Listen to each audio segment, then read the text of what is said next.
Parliament's pursuit of the Gupta brothers Duduzane Zuma and Dudu Myeni intensifies, with law enforcement agencies entering the fray.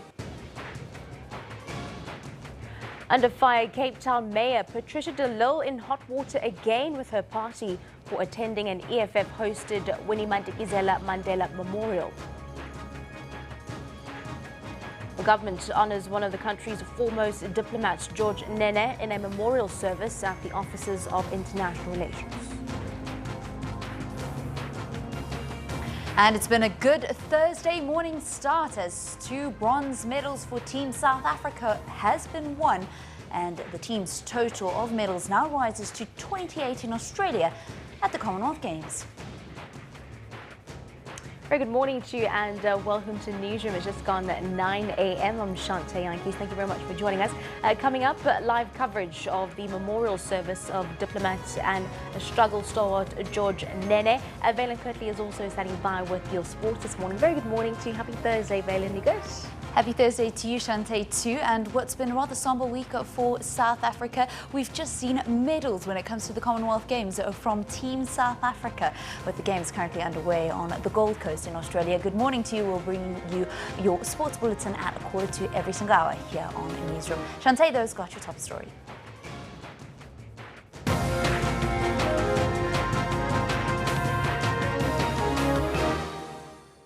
Your lead story at the top of the hour: Parliament has decided to rope in law enforcement agencies to help it hold to account the Gupta brothers and others who have failed to testify before it. Members of the Gupta family, former SAA chairperson Dudu Myeni and Duduzane Zuma, have continuously failed to appear at the parliamentary inquiry. Myeni, Duduzane, Ajay, Atul and Rajesh Gupta could not be found at their last known residential addresses when they were served with summonses to appear before Parliament. All this relates to the inquiry into alleged estate capture. The Portfolio Committee of the National Assembly on Public Enterprises was then forced to cancel its scheduled proceedings. We are really fed up with the situation. We are angry because they indicated that they are being implicated on things that they did not do. But now when we are giving them a chance to come and clarify and clear their names, they do not do that. Whereas they were insulting us in the media and they were talking things against us in the media. Now that they are given a chance to come, they don't want to do that. We are really fed up as a committee. Africa's consular staff in Dubai have visited Justin van Pletzen, the South African man arrested there. They also maintain they will maintain contact with him and his family to render consular services. The International Relations Department says that Van Pletzen was arrested after he recorded a video of Ajay Gupta in Dubai last week. There's speculation that Van Pletzen's arrest is linked to his filming of Gupta without permission. The video recording shows Van Pletzen asking Gupta when he would return to South Africa. Gupta replied that he would return the day that South African authorities would give him a reply on whether he was allowed back. Well, this morning we contacted the Department of International Relations and Cooperation. Their spokesperson, Ndivua Mabaya, indicated that the department is in the process of verifying reports that Van Pletzen could have been arrested, or rather released, last night. He was reluctant to speak to SABC News before verifying these reports. We will be giving you more updates on this developing story. In some other news now, the DA says it is seeking an explanation from the City of Cape Town Mayor Patricia de Lille on her decision to attend a memorial service for Winnie Madikizela Mandela, which was hosted by the EFF. Well, the party says de Lille had not informed the party leadership of her intention to attend and deliver an address at the event. DA chairperson of the Federal Council, James Self, says de Lille has violated DA protocol by attending the event without the party's knowledge.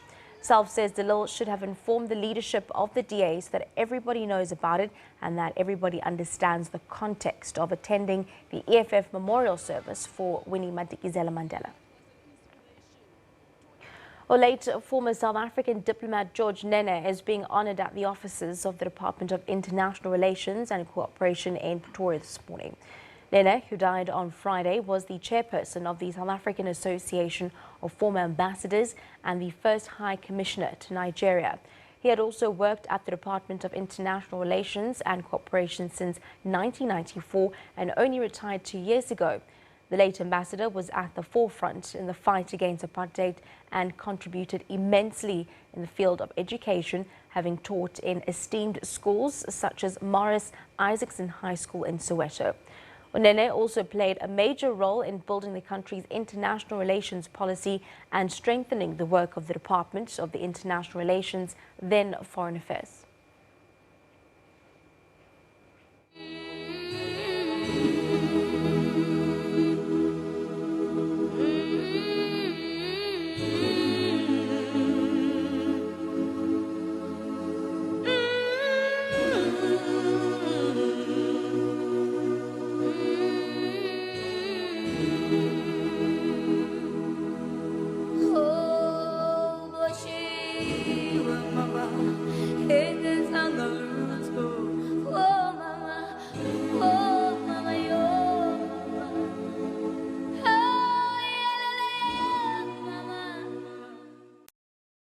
Well, South Africa continues to mourn the passing of Winnie Madikizela Mandela.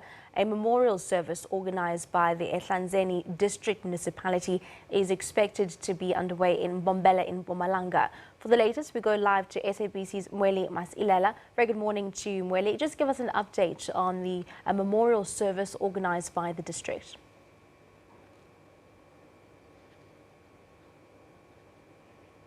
Hi, Mweli. Can you hear me this morning?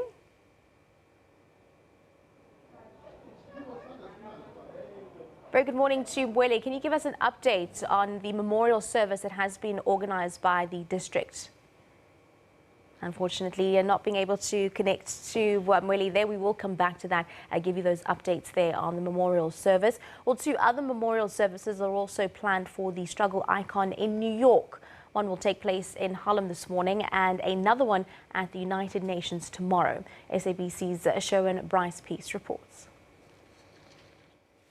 New York was the first international city that Winnie Madikizela Mandela visited alongside newly released Nelson Mandela in 1990, hosted by the first black mayor of New York, David Dinkins, who I am told will speak at the Harlem Memorial at the ripe old age of 90. Mum Winnie and Madiba's visit included a ticker tape parade in Manhattan, a town hall meeting in Harlem, and a visit to Yankee Stadium in the Bronx, cementing New York's bona fides in support of the struggle against apartheid.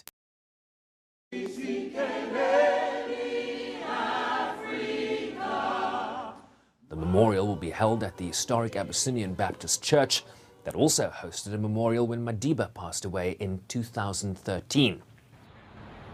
Members of the Congressional Black Caucus, a crucial bloc in the United States Congress that delivered historic anti-apartheid sanctions legislation in the 1980s, will also be in attendance. The keynote speaker at Thursday's memorial will be Amina Mohammed, the Deputy Secretary General of the United Nations, who of course hails from Nigeria. We also understand that New York's current mayor, Bill de Blasio, has also been invited. Then on Friday, the United Nations General Assembly will pay tribute in a memorial to Mum Winnie. She was, of course, alongside Madiba, then Deputy President of the African National Congress, when they historically entered the General Assembly for the first time on June 22, 1990, to the raucous applause of member states. Friday's event will also include remarks by the Secretary General of the United Nations, Antonio Guterres, the President of the General Assembly, Miroslav Lajcek, and ambassadors representing each and every regional bloc at the United Nations. Sherwin Bryce Peace, SABC News, New York. Of course, South Africa continues to mourn the passing of Winnie Madikizela Mandela. A memorial service organized by the Ehlanzeni District Municipality is expected to be underway in Bombela, Mpumalanga. For the latest, we go over to SABC's Mweli Masilela. Very good morning to Mweli. Of course, technology now catching up with us. Can you give us an update on the memorial service organized by the municipality? Good morning to you, Shante, and the viewers. Yes, we are coming to you live from Mbombela. We are at the Hlanzeni District Municipality. This is where a memorial service in honor of the struggle stalwart Mama Winnie Mandela is being held. You'll know that yesterday was the official memorial service held at the Orlando Stadium in Soweto. That tells you that the mourning period is still on, and across South Africa, the struggle icon Mama Winnie is still being celebrated. As they said before, that it's not going to be only a national memorial service. Also at provincial level, we are having memorial services, and also at the district or municipal level, there are also memorial services that are being held. That is why today we are having this event here, whereby all political parties have been invited. I've seen some representatives of the Democratic Alliance here, some representatives of the African National Congress, and also those of the economic freedom fighters. But to tell us more about what we can expect today here is the acting mayor of the Hlanzeni District Municipality, Umama Nkosazana Masilela. If you can tell us, it's a mourning period in South Africa, as all of us know. What is it that we can expect in today's event? Today we're expecting people from Hlanzeni, for all our 4 local municipalities, to come here and pay tribute to the late Mama Winnie Madikizela Mandela. We are also expecting a correctional service, SABC, moral regeneration movement, and our communities around Hlanzeni to be part of the service to mourn for the late Mama Winnie Madikizela Mandela. We know that we are not only here in terms of the government part, but we also know that you are also a member of the Women's League, of which Mama Winnie Madikizela Mandela also was very resilient in terms of representing the country in the struggle. If you can tell us, how are you as women of this country going to remember her? As a young woman will remember her, she was not a fearless leader. She was contributing to the poor, making sure that the poor get food on the table. And as a Hlanzeni District Municipality and as a young woman, will make sure that we contribute to make sure that our people will alleviate poverty, will continue to fight for women to be in higher and higher positions. Looking at the crop of leadership that we have in the country at this stage, be it in terms of women or men representing us in this country, do you think perhaps Mama Winnie's kind of legacy is being reflected? Yeah, I think the leadership of Mama Winnie Mandela is being reflected in the national, even in the local space. We are here as young women and as women representing the people of our country, and we'll make sure that we continue with the legacy of Mama Winnie Mandela. One of the things is the issue of the drug abuse, which our youth is faced with, and we'll make sure that we fight the issue of the drug abuse, the Nyaupe. Going forward, we know that she will be laid to rest on Saturday. Going forward, what is it that we can expect in terms of activities from this side of the country? From our side, as Hlanzeni will be going to the funeral on Saturdays, buses are arranged, we are going there. We have 18 buses arranged for us.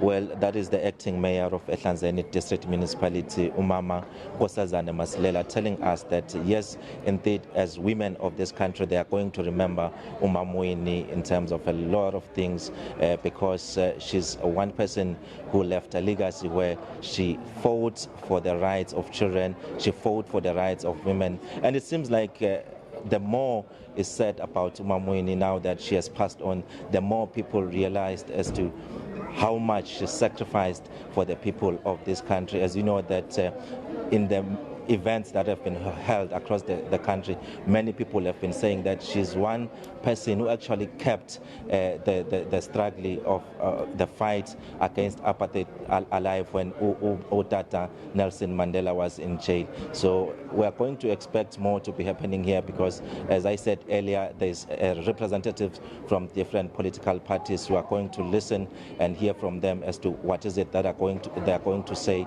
about Winnie Mandela. We'll keep you updated for the rest of the day, but for now it's back to you in studio.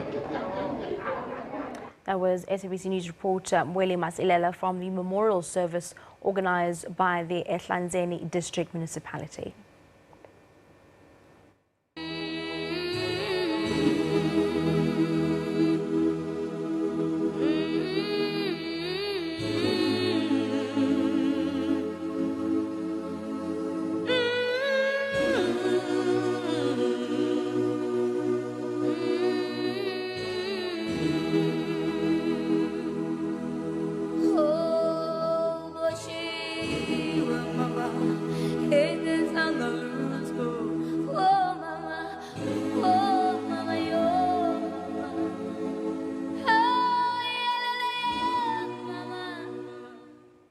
On our question that we're asking today here on SABC Newsroom, what do you make of the DA actually seeking an explanation from Patricia de Lille for speaking at Mama Winnie's memorial organised by the EFF? You can send us your comments on @SABC Newsroom. We'll have a look at some of your tweets and more after the break.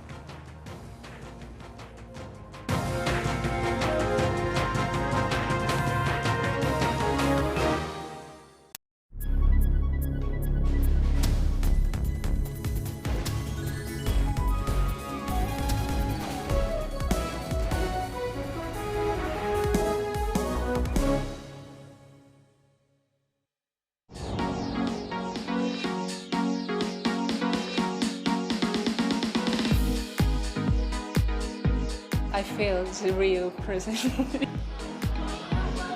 And it's nutritious and delicious. It's good. I really like it.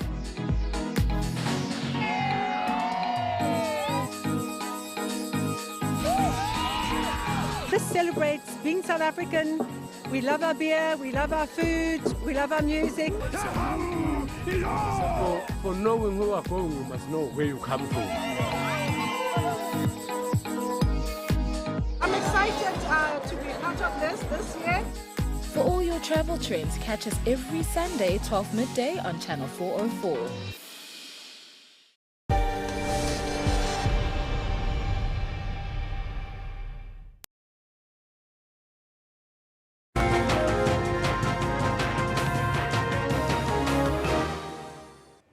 Welcome back. Well, the question we've been asking here on SABC Newsroom this morning is what do you make of the DA actually seeking an explanation from Patricia de Lille for speaking at Mama Winnie's memorial that was organised by the EFF? We've asked you to send us your comments. Let's have a look at some of the tweets that have already come through this morning. Grant Stanley saying they need answers because a house or party divided cannot stand, and actions like this may cause a great divide. MJ says if the DA doesn't organise a memorial service and there are some of its members who were Mama Winnie's friends and want to pay their last respects with other people, what are they supposed to do? Must she also ask for permission to attend the funeral? What are those boys doing to de Lille? And Kolani says that she should have known better. I can see she doesn't care about the DA anymore. They are right by asking for an explanation. Different views coming in there. Let's have a look at our poll question this morning. Parliament plans to ask law enforcement agencies such as the Hawks to help track down the 3 Gupta brothers, a former SAA board chairperson Dudumyeni, as well as Duduzane Zuma. Or do you think that Parliament is treating the Gupta matter with urgency? Just over 400 votes coming in this morning. 23% of you are saying yes, 57% of you are saying no. The remainder they're saying that we really don't care. Let's have a look at some of the tweets that are coming there. Olani says if the Parliament was serious about bringing Guptas to South Africa, it should have asked for Dubai's assistance already. Lekasa says, we mean business and not circuses. Duduzane, Gupta brothers and Dudumyeni should be given their new home at Mampuru prison. Thank you very much for sending in your views and comments on both our question as well as our poll and trending topics. Let's have a look at our poll question in our sports this morning. Well, Team South Africa is to appeal Anaso Jowadwana's disqualification. Should Jowadwana be allowed to run in the final? Of course, having a look at some of the views that were coming on Twitter just after the news there, a lot of people seem to be dissatisfied because he was allowed to run, and then of course they're saying that he was disqualified. Valen Kirtley will give you more in our sporting update regarding that. Staying online, let's move over to our Facebook page this morning. Let's have a look at what we can find there. Well, today, the case of 17 police officers who are alleged to have fraudulently inflated invoices and attached to the East London port of entry in the Eastern Cape have been postponed until the 23rd of May this year. And then a dentist from George in the Southern Cape has been found guilty on a charge of sexual assault involving a 13-year-old boy in the local magistrate's court.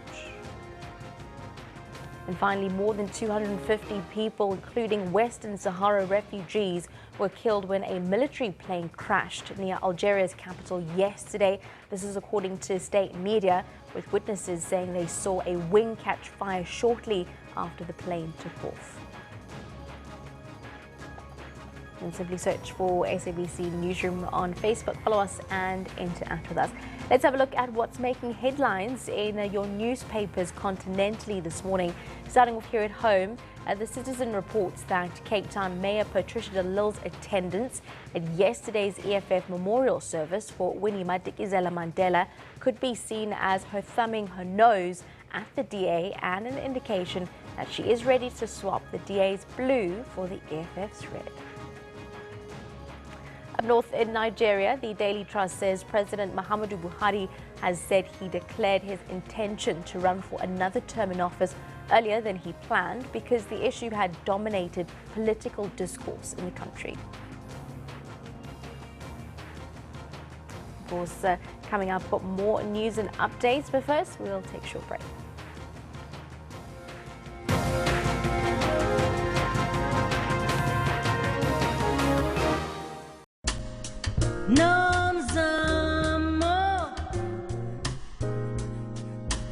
Winnie Mandela, beloved heroine. Winnie Mandela, spirited soldier, life on the line, mother of the nation, see her love light shine, mother of the nation, see her love light shine. Winnie Mandela. Would you be prepared to take up a gun and kill someone in order to achieve your freedom? Now I know I can. Beautiful and brave is she, a symbol of courage to all who strive to be free. We love her grace and dignity, beloved heroine is she, Winnie Mandela, spirited soldier, life on the line, she leads the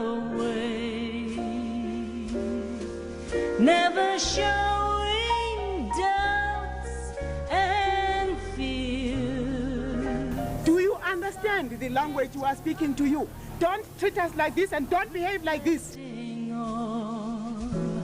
Those unshed tears, the endless days,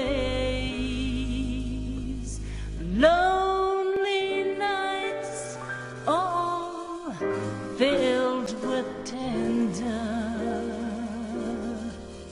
sweet memories of him and their great love she holds so dear. Together, though torn apart, she carries deep within her heart his dream, her dream, their vision, peace and freedom for us all.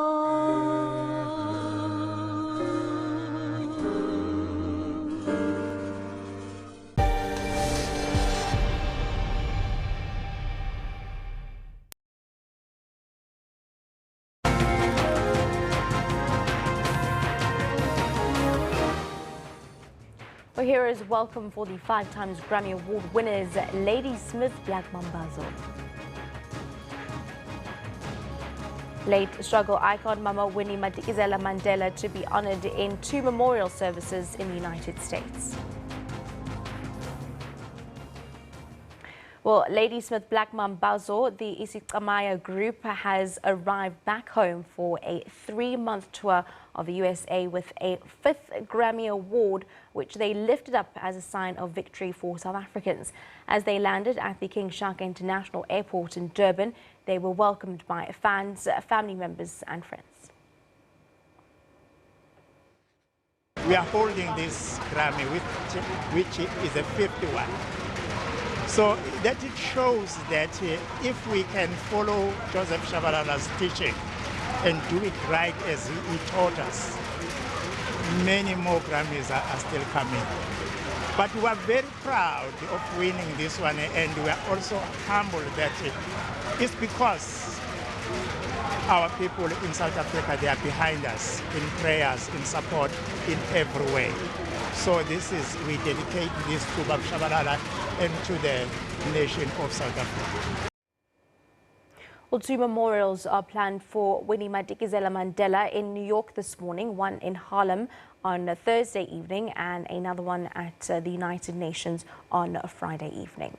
Well, with the funeral only 2 days away also here, continuing reports as well as honours continue to pour in for Nomzamo Winnie Madikizela Mandela, who passed away last week. Let's cross over live to SABC's Mangoba, who has been taking us through the hive of activity that's been taking place in Orlando, in Soweto. Very good morning to Mangoba. What's the latest your side?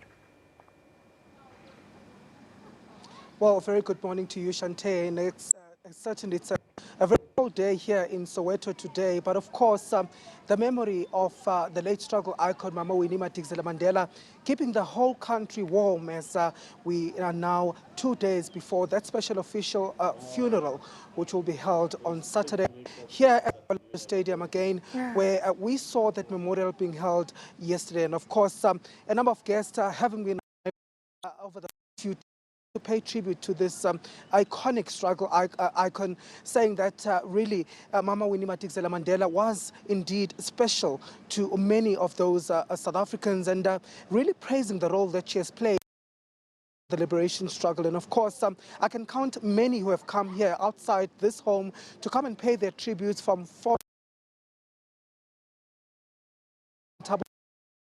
and Cyril Ramaphosa, as well as some members of the saw about 80 ambassadors visiting this home just a few days ago to come and pay tribute to this struggle icon. And of course, we've also been seeing mourners, young and old, coming also to come and also offer their condolences to the family at this trying time. And of course, we expect no different today as some of those mourners will be making their way here later today. But of course, you know, we're starting to get a picture of how what Mama Winnie Madikizela Mandela really meant to the people. And of course, that memorial service that happened at the Orlando Stadium yesterday really painting a picture of just how much she meant to the people of this country, and really painting really the struggle that she went through in order to ensure that we all get the democracy that we currently enjoy. And of course, some of those leaders, including the ANC Secretary General Jesse Duarte, had words of praise for the late struggle icon. Let's listen in to what she had to say. As younger women, we watched and stood with her as she was insulted, talked about, lied about. And yesterday, I heard that a certain Erasmus has confessed that they planned all this, that they paid journalists to write stories about her. And today we want to say, for those of you whose hearts are unforgiving, sit down and shut up. This is our hero. This is our heroine. Mama Mandela was very methodical. There were times when she told us that you have to learn to talk and shoot at the same time. When the armed struggle was, we were told that the armed struggle was no more. Her lesson was, yes, go to the peace committees with the umfundisis and the priests. Go and talk peace to our people. But remember, the enemy shoots with real bullets. They don't play games. So when we say to you, her life's work of returning the land to the people is not negotiable, know that to be the truth. Know that there is no walking away from that decision. It must happen. It will happen. Of course, that being the Deputy NC Secretary General Jesse Duarte, of course, talking about the issue of land as well, saying that they will continue with that policy of land expropriation without compensation in honor of the late struggle icon. And of course, we've also seen political parties, various political parties also coming to the fore, coming to pay their tributes, and really coming to say a few words about the late struggle icon, how she inspired them as well as different political parties. And of course, one of those speakers at the memorial was the IFP leader, Nkosi Mangosuthu Buthelezi, and this is what he had to say about Umama Winnie Madikizela Mandela. Madikizela Mandela was carved by injustice. No one could have escaped being shaped by such an experience. Looking back now on a lifetime, some have brazenly asked, was she a sinner or was she a saint? Let me give an answer. I believe as much as Madiba believed, because both of us believe in this code, I believe, as Madiba did, that a saint is not someone who has never sinned. A saint is merely a sinner who dies trying. Now, here in Soweto, where Mama Winnie lived, in Brantford, where she was exiled, and everywhere where she extended a hand to the poor, to the downtrodden, and the struggling. Here, she'll be remembered as a saint. And I think the outpourings of love and admiration that we see all over our country after her passing says to me that to all of us, she is indeed a saint. As Zindiso wrote, and I would like to quote her again, I need a neighbor who will live a teardrop away, who will open up when I knock late at night, unquote. For so many, Winnie Madikizela Mandela was that neighbor. They will mourn her passing, remembering the great tree under which they found shelter. Many more whom she never met will mourn, remembering how her journey inspired them to keep going in their own journey of hardship.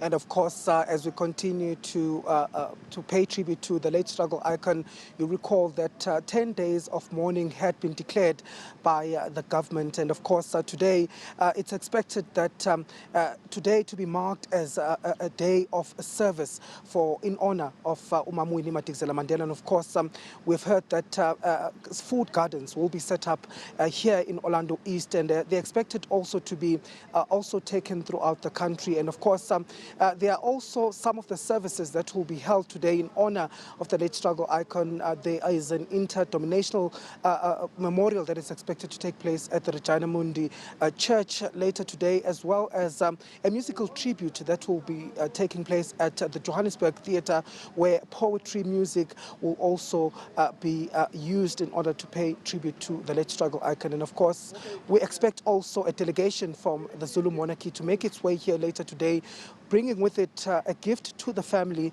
of cattle with here in order to come and pay their respects to the late icon. Thank you very much for that. Mangoba Mqunu from Orlando West in Soweto, giving us updates with regards to the memorial services and the honours and tributes that continue to take place of Mama Winnie Madikizela Mandela. Having a look now at some other news, Lesotho's Princess Senet Mohato has embarked on her first royal public engagement of ending child marriage. The African Union campaign to end child marriage on the continent was initiated by former AU chairperson Dr. Nkosazana Dlamini Zuma back in 2014. Hundreds gathered to welcome the princess, some curious, while others couldn't contain their excitement for a chance to be this close to the new princess, and the moment they've been waiting for. The new princess is now a public figure who many will look up to for inspiration and for wisdom. Institutions will be working with her as a change agent. Princess Sinate, your commitment, and indeed the commitment of the royal family to fight for the rights of children, and in particular girls, is greatly appreciated and recognized as a critical step by the UN family. This event was celebrated with music, poems and dramas and messages depicting today's theme. Recently, our grievance is child marriage. We also have what we call Children's Parliament. I've just told you before here that I'm the leader of the opposition in the National Children's Parliament. So this is the child-led advocacy initiative aimed at enhancing meaningful child participation in community development, public affairs, policy influence and decision-making on issues that concern them as children. The princess was welcomed and awarded a certificate acknowledging her as the national champion on ending child marriage by the Social Development Minister, Madikizela. I am 16 years old.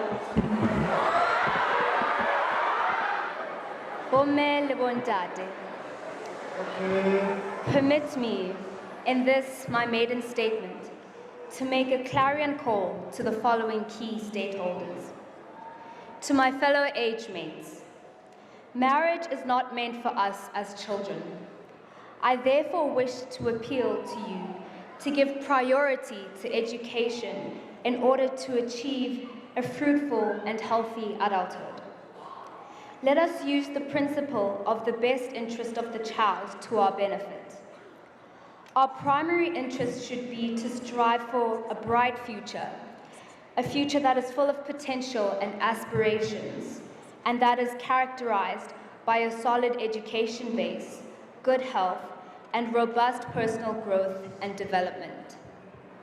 Invest in children. Hashtag end child marriage now. Thank you, Kyaleboa. This young generation is adamant that they can go further in life, but they are robbed of their dreams because of early child marriages. And they are therefore saying, child marriage must fall! Rapelang Khatebe, SABC News, Masegolo Sud. Some international news. UN Security Council member Bolivia has requested a meeting of the Security Council today over the threat of unilateral military action against Syria by the United States.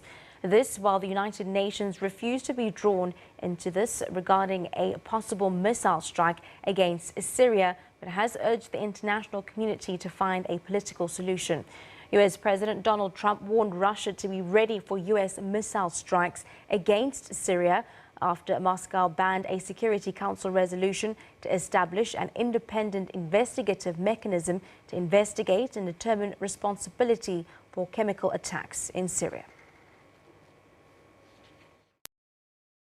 Morning tweet from President Trump warning Russia to get ready for nice, new and smart missiles, and slamming Moscow for partnering with what he called a gas-killing animal in a reference to Syrian President Bashar al-Assad. Is first and foremost concerned about the fate of the civilian population in Syria. He is concerned about the lack of political progress that can bring peace and solace to the people of Syria. He would like to see the Security Council and the international community united in finding a political solution to the current conflict in Syria. The United States had previously indicated that in the absence of Security Council action in the face of chemical attacks, they could act unilaterally. The intelligence, ourselves and our allies, we're still working on this. Is the U.S. military ready right now to conduct a retaliatory strike if ordered? We stand ready to provide military options if they're appropriate, as the President determined. Tuesday's council session failed on 3 occasions to adopt resolutions to investigate alleged chemical attacks in Syria, prompting this message from Russia's ambassador to his U.S. counterpart. You are very well at threatening, and the threats that you are proffering, that you're stating vis-a-vis Syria, should make us seriously worried, all of us, because we could find ourselves on the threshold of some very sad and serious events. I would once again ask you, beseech you, to refrain from the plans that you're currently developing for Syria. Countries like Bolivia and Sweden cautioned that any unilateral action could be in violation of the UN Charter and international law. Unilateral action by the United States in Syria before, when President Trump ordered 59 Tomahawk missiles fired at a Syrian military base last year, an installation reported to be the origin of a chemical attack in the town of Khan Sheikhoun at the time. It's worth noting that investigators from the Organization for the Prohibition of Chemical Weapons have been dispatched to Syria to determine the veracity of the latest chemical attack allegations in the town of Douma. Sherwin Bryce-Pease, SABC News, New York. Investigations are underway after more than 250 people were killed when a military plane crashed in a field near Algeria's capital yesterday. This has been the country's worst air disaster. Well, the plane was heading to Tindouf, an area on Algeria's border with Western Sahara, but crashed on the airport's perimeter. The Defense Ministry says a total of 257 people were killed, most of them military. 10 crew and other people described as family members also died, and a number of survivors were being treated at an army hospital. Well, angry demonstrators laid the bodies of at least 16 people killed in clashes in the Central African Republic's capital Bangui in front of the mission headquarters of the United Nations. The demonstrators have blamed the United Nations soldiers for firing on residents while protesting against the operation in PK5. They carried the bodies wrapped in cloth to the gates of the mission known as MINUSCA. United Nations peacekeepers and local security forces have battled armed groups in Bangui's PK5 neighborhood, a Muslim enclave of the majority Christian city, since Sunday, aiming to dismantle their bases there. A Rwandan peacekeeper was killed and 8 others were wounded in fighting on Tuesday. The mayor of the Bangui district, in which PK5 is located, says 21 people were killed in the clashes. 17 were brought to MINUSCA, while 4 others, including 2 women and 2 children, had remained at a mosque. The bodies were later removed from MINUSCA by the local Red Cross Society. Because of these groups, for several months now, and to the point at which neither the government nor MINUSCA can accept, we demand that these groups lay down their arms now, to let go of the youths who themselves want to leave these arms grouped. And if this does not happen, we, the government and MINUSCA, will take the necessary measures. The surge in violence coincides with a visit by the United Nations head of peacekeeping operations to the country that has been mired in a cycle of ethnic and religious violence since 2013. Violence increased in the Central African Republic after mainly Muslim Seleka rebels ousted President Francois Bozize in 2013, provoking retaliation killings by anti-Balaka armed groups drawn largely from Christian communities. On SABC's Newsroom, when we come back, Valen Kirtley has all your sporting highlights.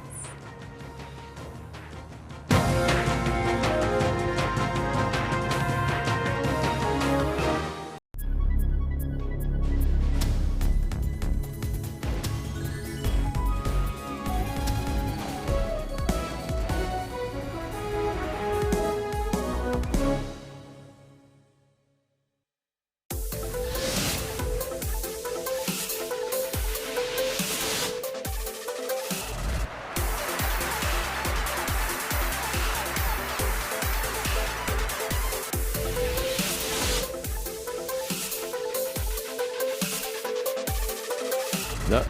Yes. Yes.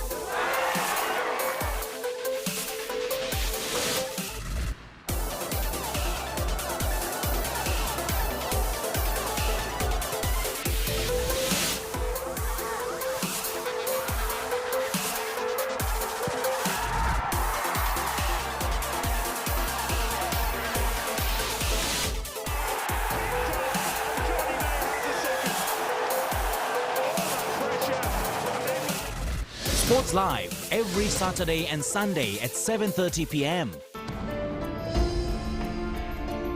When life takes a different turn. If I didn't eat the speak, he was going to evict me.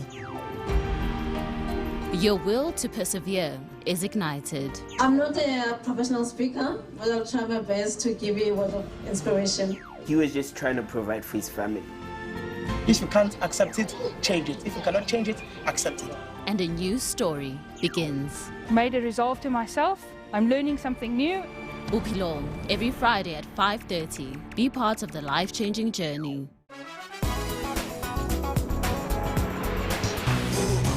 An exciting opportunity and an absolute must for those with the spirit of adventure is a Kruger Park night game drive.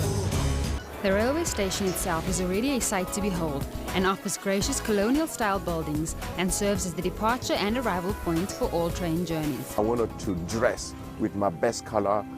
Being awarded to do the Serpentine Pavilion is the highest commission in my career, and I wanted just to come and show me with my best clothes, and that is blue. Catch Trends Travel every Sunday from 12 to 1 for all the global travel and leisure trends.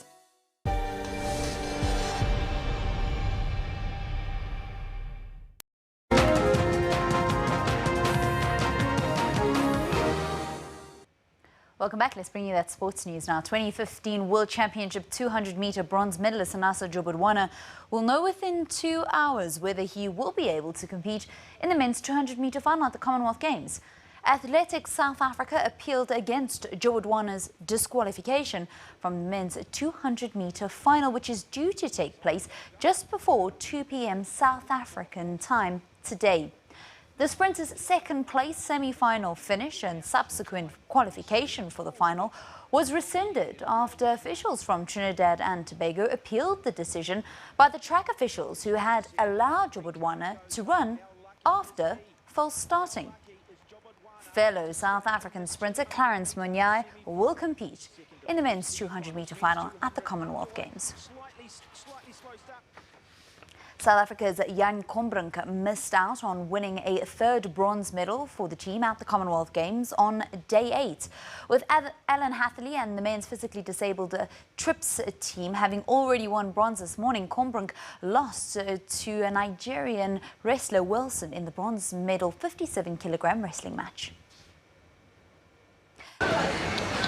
B6, B7, B8 trio of Chris Patton, Toby Botha and Willem Coetzee beat England for bronze in the lawn bowls. In the division's gold medal match, hosts Australia beat neighbours New Zealand 14-13. Well, that's actually probably a little bit better. Well, this is it. If he can get this jack back, but he's thrown it out too wide. The Lawn Bowls team, who won 5 golds at the last games, will get a chance at their first gold when the women's pairs play Malaysia in the gold medal match. Earlier today, mountain biker Alan Hatherley rode to bronze in the men's cross-country race after being the only challenge to the New Zealand duo of Sam Gaze and Anton Cooper. So you saw Hatherley move to the right, he looked across, Gaze, you didn't need to invite him twice, everything at each other, and Gaze is not just staying with him, tap tap, coming through, out of the way. It's a race to the gold and silver for the Kiwi duo saw the country move above South Africa once again on the medal table to 4th, with Team South Africa in 5th place with 28 medals. What an incredible ride by Gaze to come back. Cooper's second. In football news, Orlando Pirates' ABSA Premiership title hopes suffered a blow after playing to a goalless draw against host SuperSport United at Mbombela Stadium. A moment of silence was observed just before kickoff in commemoration of the 17th anniversary of the Ellis Park disaster, which remembered 43 fans who died in the biggest tragedy to befall South African football. The teams created only a few chances in the first half, and the first clear-cut chance came through Mpomokola, who hit the woodwork twice in quick succession.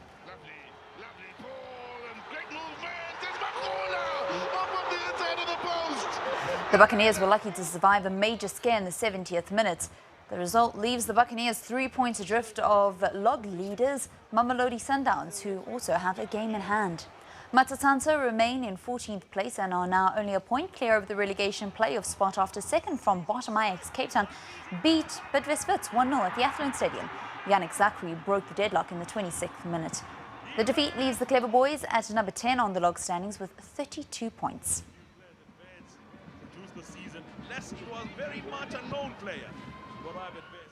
Well, Wits will have an even tougher task as they next face log leaders Sundowns on Saturday, while Pirates will need to overcome AmaZulu at home on Sunday to return to winning ways as the ABSA Premiership takes a break for 2 days before it returns on Saturday.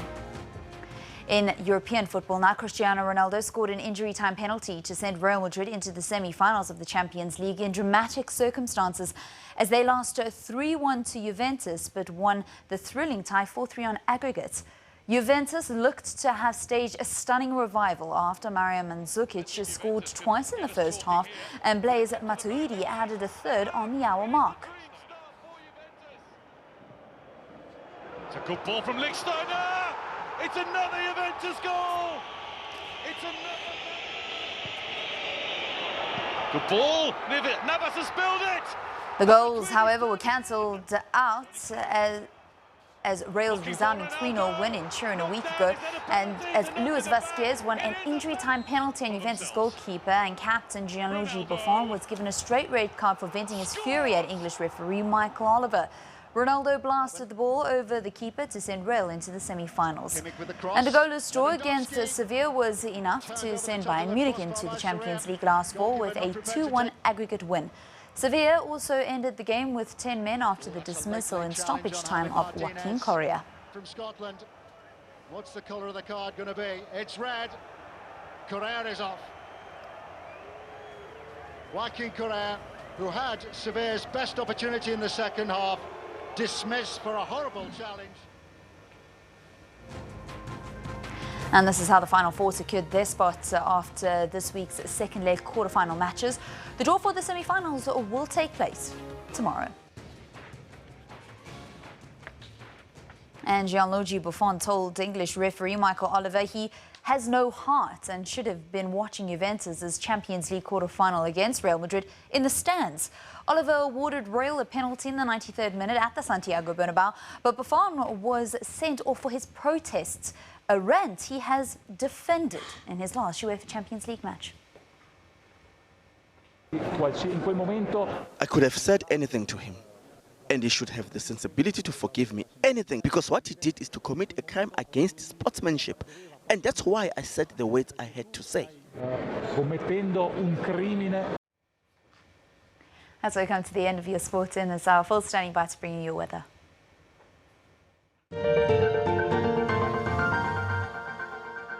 Yeah, thank you very much, Valen. Let's take a look at our weather for today. We're going to start off by taking a look at South Africa's weather, where we see showers and thunder showers developing through the course of the day, primarily focused around South Africa's central interior, the central northern regions, and extending into parts of the southwestern interior. Now, if you're going to be in this area, it's isolated showers for most of the country. They're missing out on a few areas in the east and the western coastline. But for the most part, we are expecting wet weather through most of southern Africa for today. Take a look at these storms developing in the northern parts of Mozambique, seeing up to 100% chance of showers, thunderstorms developing in these areas with a lot of electrical activity. We see an arc of storms and thunderstorms developing through that entire area through the course of this afternoon and this evening. And by the time we reach tomorrow, we're still left with about a 30 to 60% chance of showers in that same area, extending through the southern parts of the DRC into parts of Malawi in the far north, and then down and towards parts of Angola as well. South Africa's weather extends through from the northern and central parts of Namibia into South Africa's central interior once again, and sees rainfall spreading through that area too. So let's take a look at what's going on in terms of our temperatures at the moment. Warming from the western parts of the country at 28 degrees Celsius in Cape Town today with dry conditions. Much cooler conditions forecast for the far east than the last few days. We've seen temperatures dipping down to a maximum of 17 in Mbombela, 23 in Pretoria, and about a 21 degree high forecast for Johannesburg today. Lots of rainfall forecast, or at least rainfall over a very large area of South Africa for today. And as we move north, we're going to see a lot of that rainfall continuing around through towards Gaborone there at 23 degrees Celsius, towards Windhoek at 24, and then of course towards Maputo as well at a 24 degree high. Fairly mild to cool conditions forecast for most of southern Africa, as low pressure systems have started to affect the temperature there as we move through the southern hemisphere autumn season. Mahajanga's at 33 degrees, 25 degree high forecast for Antananarivo for today, so temperatures cooling in the island nation as well. Back onto continental Africa, we continue to see precipitation through this entire area here, and we see Dar es Salaam peaking at a 29 degree high with Mombasa at 31, so temperatures are starting to continue around the 30s towards normal areas there. Normal temperatures in these areas, should I say. Bangui peaks at 34 degrees Celsius, so fairly warm there as well, but temperatures are starting to cool down as we move through the season in Brazzaville and Kinshasa with temperatures in the 20s. Now we take a look in the northern hemisphere. This, of course, is the northern hemisphere springtime, and we see some showers starting to extend in a very familiar pattern for this time of year through parts of Addis Ababa and, of course, the rest of Ethiopia, through Mogadishu and other parts there in that area as well. Some showers possible over that southwestern area of Africa. Let's take a break there. Morning Live, rather SABC News, back right after this.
Government honours one of the country's foremost diplomats, George Nene, in a memorial service at the offices of international relations.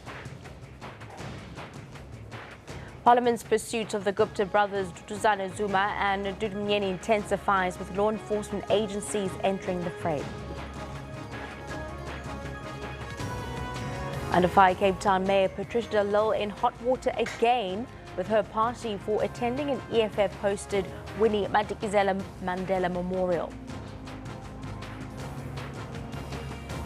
And later in sports, South Africa's Jan Combrink missed out on winning a third bronze medal for the team at the Commonwealth Games on day 8, with Alan Hathley and the men's physically disabled men's trips team having already won bronze so far this morning for Team South Africa. Very good morning to you and welcome to Newsroom. We're just gone 10 a.m. this morning. I'm Shante Yankees. Coming up, live coverage of the memorial service of diplomat and struggle stalwart George Nene. Of course, Valen Kutler also standing by with our sports. Very good morning to you, Valen. Highlights from the sports side? So much going on and so much that happened last night. Good morning to you, Shante. Good morning to all of our viewers. I'll be bringing you the latest when it comes to sport on Newsroom at 1:45 every single hour. Time now for Shante to bring you your top story.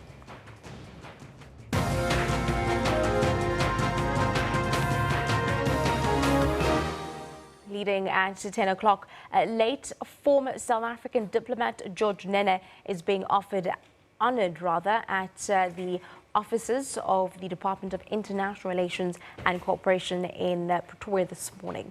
Well, Nene, who died on Friday, was the chairperson of the South African Association of Former Ambassadors and the first High Commissioner to Nigeria. He had also worked at the Department of International Relations and Cooperation since 1994 and only retired 2 years later.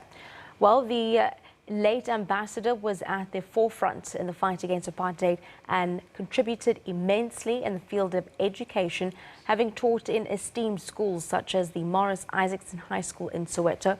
Nene also played a major role in building the country's international relations policy and strengthening the work of the Department of the International Relations, then Foreign Affairs. We're now joined live by SABC reporter Lehana Toteti for the developments ahead of Nene's memorial service. A very good morning to you, Lehana. What's the update to that side? A very good morning to you.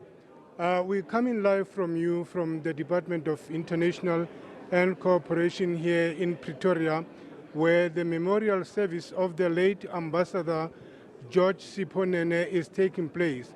As I'm speaking to you now, the guests are arriving, and to actually come and witness the memorial service, and this being the last journey that he will have traveled his life. As we all know, George Nene was South Africa ANC's representative in Nigeria for quite a long time, which ended up in him being appointed the High Commissioner in that country, also accredited to other countries such as Togo and Benin. And he's actually a person who's been described as having quite a huge know-how of the diplomatic arena, where he actually assisted even in organizations such as the IPSA and, of course, BRICS. But with us, there are ambassadors as well who are attending. We have to talk to them just to get a word or two on them, on the manner or how they think of the late Ambassador George Nene. Ambassador Ndumiso, we really now paying a farewell to a hero. Yes, indeed we are. We were together with George actually in this route, the diplomatic route from when we were all chief representatives and were of the ANC, trained by the ANC, preparing us for a diplomatic function in a free South Africa. And there were 15 of us. We were then deployed at the then Foreign Affairs as the first people from in the racial, non-apartheid South Africa, who then became the first diplomats in the system. So we have been with George, all of this route. He was very, very, very knowledgeable. But the biggest thing that I think I always remember Dikgang with, it's his sharp mind linked with his humility. He used to be a humble person, but at the very same time extremely quiet. He would not talk unnecessarily, but you would never forget his words whenever he opens his mouth. Very intelligent person who grasped the domestic needs of South Africa and related them to the international community in making South Africa an excellent citizen of the world. I think Dikgang did a wonderful job, a marvelous job, also in Geneva when he represented South Africa at the United Nations, the Human Rights Council. A real diplomat, George Siponene, who served this country with dedication. Now let's hear from Ambassador Mdu. What do you recall of the late George Siponene? It was a complete package. That's what I can tell about you. He was a diplomat par excellence. He was a fine person. He was a fine man. He was a perfect negotiator you can ever ask for. George was able to do far more for South Africa than a lot of other people that I know of. He served this country well. He served it in the trenches, in exile. He came back in the country. He was one of the first diplomats to serve South Africa, and he served it with distinction. Even when he retired as a diplomat, he was the one who founded the Association of Former Ambassadors. As you can see in this hall, almost all the retired ambassadors are present today because of his vision. He was a true visionary. He really did his best, and I really wish that he would rest in eternal peace. Thank you. A real visionary, that's how the late George Siponene is being described. And now the service is about to start. Let's hand back to you in the studio. Thank you very much for that, Lehana, for SABC, taking us through the prelude to the memorial service of struggle stalwart as well as a diplomat, George Nene. We will be crossing live and give you updates as soon as the service starts. Well, Parliament has decided to rope in law enforcement agencies to help it hold to account the Gupta brothers and others who have actually failed to testify before it. Members of the Gupta family, a former SAA chairperson Dudu Myeni as well as Duduzane Zuma have continuously failed to appear at the parliamentary inquiry. Well, Myeni, Duduzane, Ajay, Atul and Rajesh Gupta could not be found at their last known residential addresses when they were served with summonses to appear before Parliament. This relates to the inquiry into alleged estate capture. The Portfolio Committee of National Assembly on Public Enterprises was then forced to cancel its scheduled proceedings. We are really fed up with the situation. We are angry because they indicated that they are being implicated on things that they did not do. But now when we are giving them a chance to come and clear their names, they do not do that. Whereas they were insulting us in the media and they were talking things against us in the media. Now that they are given a chance to come, they don't want to do that. We are really fed up as a committee. Well, South Africa's consular staff in Dubai have visited Justin van Pletsen, the South African man that has been arrested there. They also maintain that they will stay in contact with him as well as his family to render consular services. The International Relations Department says Van Pletzen was arrested after he recorded a video of Ajay Gupta in Dubai last week. There's speculation that Van Pletzen's arrest is linked to the filming of Mr. Gupta without his permission. The video recording shows Van Pletzen asking Gupta when he would return to South Africa. Gupta replied that he would return the day that the South African authorities would give him a reply on whether he was allowed back. Well, this morning we actually contacted the Department of International Relations and Cooperation. Their spokesperson, Diplomat, indicated that the department is still in the process of actually verifying reports that Van Pletzen could have now been released. He was reluctant to speak to SABC News before verifying these reports. We will be giving you more updates as and when they come in on this story. In some other news, the DA says that it is seeking an explanation from City of Cape Town Mayor Patricia de Lille on her decision to attend a memorial service for Winnie Madikizela Mandela, which was hosted by the EFF. Well, the party says that de Lille had not informed the party leadership of her intention to attend and deliver an address at the event. DA chairperson of the Federal Council, James Self, says de Lille has violated DA protocol by attending the event without the party's knowledge.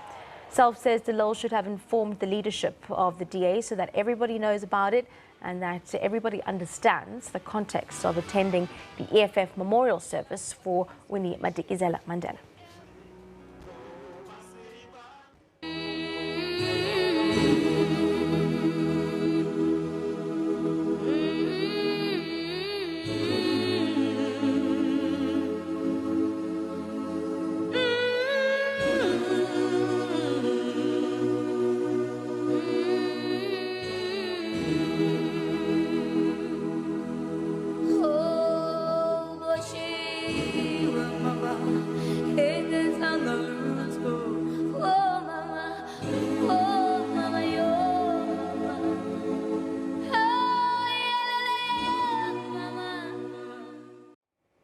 Well, 2 other memorial services are also planned for the struggle icon in New York.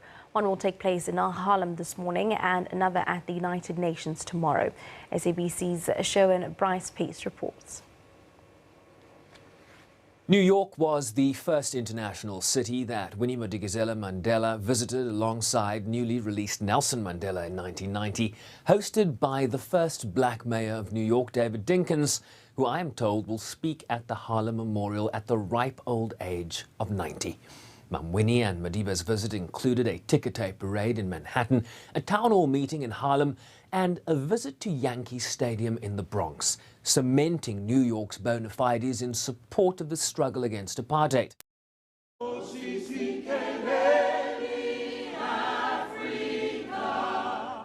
The memorial will be held at the historic Abyssinian Baptist Church that also hosted a memorial when Madiba passed away in 2013. Members of the Congressional Black Caucus, a crucial bloc in the United States Congress that delivered historic anti-apartheid sanctions legislation in the 1980s, will also be in attendance. The keynote speaker at Thursday's memorial will be Amina Mohammed, the Deputy Secretary General of the United Nations, who of course hails from Nigeria. We also understand that New York's current mayor, Bill de Blasio, has also been invited. Then on Friday, the United Nations General Assembly will pay tribute in a memorial to Mum Winnie.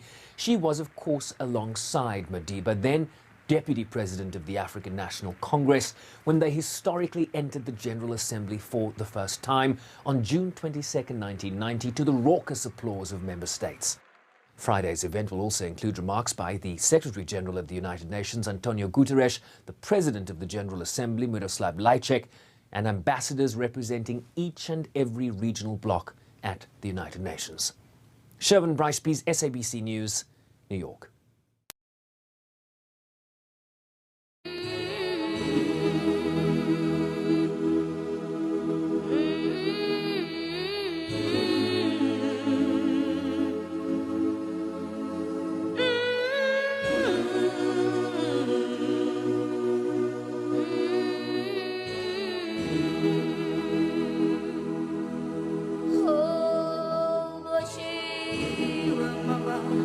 Hey,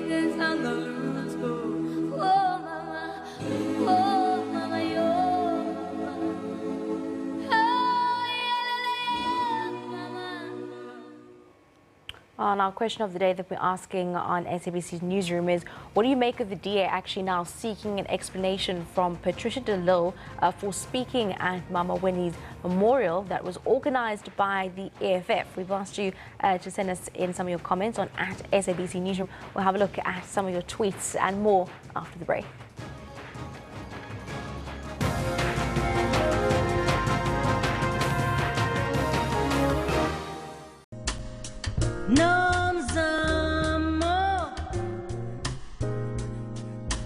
Winnie Mandela, beloved heroine. Winnie Mandela, spirited soldier, life on the line, mother of the nation, see her love light shine, mother of the nation, see her love light shine. Winnie Mandela. Would you be prepared to take up a gun and kill someone in order to achieve your freedom? Now I know I can. Beautiful and brave is she, a symbol of courage to all who strive to be free. We love her grace and dignity, beloved heroine is she, Winnie Mandela, spirited soldier, life on the line, she leads the way, never showing doubts and fears. Do you understand the language we are speaking to you? Don't treat us like this and don't behave like this. Those unshed tears, the endless days, lonely nights, all filled with tender, sweet memories of him and their great love she holds so dear. Together, though torn apart, she carries deep within her heart his dream, her dream, their vision, peace and freedom for us all.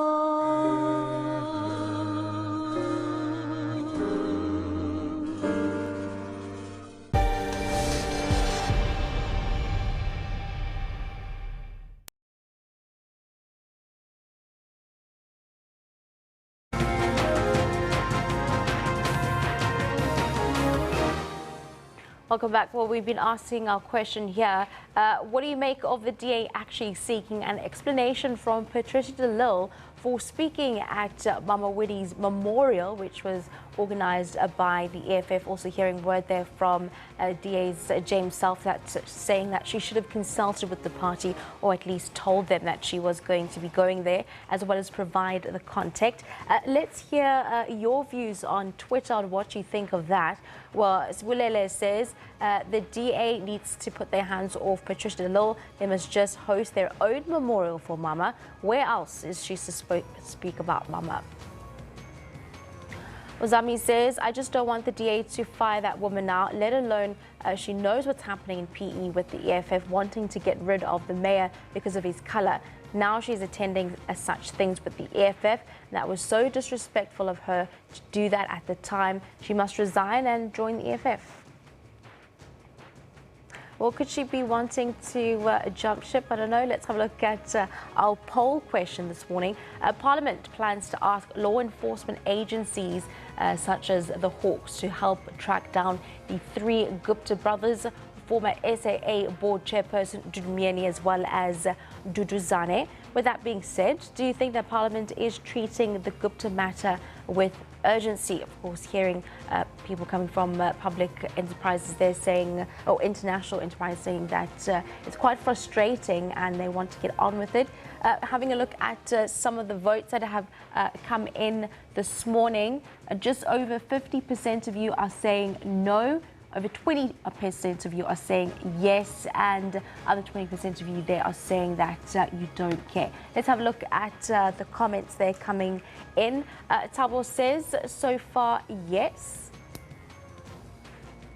Nakasa says, Duduzane Gupta brothers as well as Dudumyeni have done huge damage to the lives of South Africans. Let them be brought to book and face their sins. Otherwise, Mr. Zuma will be free as well. The Hawks should leave no stone unturned. That's both our poll and our question there. Thank you very much for sending in some of your tweets. Let's have a look at our sports poll question that we've been running this morning. Team South Africa is set to appeal Anaso Jowadwana disqualification. Should Jowadwana be allowed to run in the final? Of course, a huge disappointment there for track fans, seeing that he's done so well up until this point. 80% of you are saying yes, South Africa should appeal it. 20% of you are saying no. Just over 260 votes there coming in. Valen Kirtley will be taking you through this and more during the sporting highlight. But we'll have a look at one tweet that has come through this morning. Luto saying, from cricket to athletics, the Aussies can't stop being salty. That one coming in there from Luto on our sports. Another one saying, just an update, just update me here, please. He only had 1 false start, right? In my day, you allowed 3 for nerves, and he had a perfect start in the race. He came second, and then they let him run. Did any of the runners in that event actually complain? I would be surprised if they did. That one coming in from Rudy van der Merwe. All right, well, it seems though as the rules have changed now, Rudy, apparently one can only have 1 false start. Let's move on to our Facebook page this morning. Let's have a look at what we can find there. Well, today, the case of 17 police officers who are alleged to have fraudulently inflated invoices and attached to the East London Port of Entry in the Eastern Cape has been postponed to the 23rd of May this year. And then a dentist from George in the Southern Cape has been found guilty on a charge of sexual assault involving a 13-year-old boy in the local magistrates' court. And huge story, finding more than 250 people, including Western Sahara refugees, were killed when a military plane crashed near Algeria's capital yesterday. This is according to state media, with witnesses saying they saw a wing catch fire very shortly after the plane actually took off. Or you can simply search for SABC's Newsroom on Facebook. Continue to follow us and interact with us. Let's have a look at what's making headlines this morning continentally on our newspapers here at home in South Africa. The Citizen reporting that Cape Town Mayor Patricia de Lille's attendance at yesterday's EFF memorial service for Mama Winnie could be seen as her thumbing her nose at the DA and an indication that she might be ready to swap the DA's blue for the EFF's red. Moving up north in Nigeria, the Daily Trust says President Muhammadu Buhari has said he had declared for his intention to run for another term in office earlier than he had initially planned to do so because the issue had dominated political discourse in the country.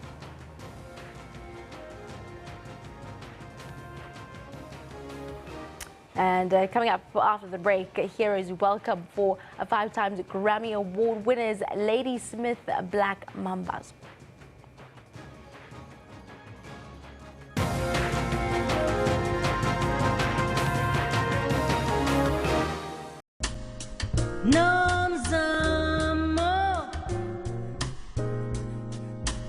Winnie Mandela,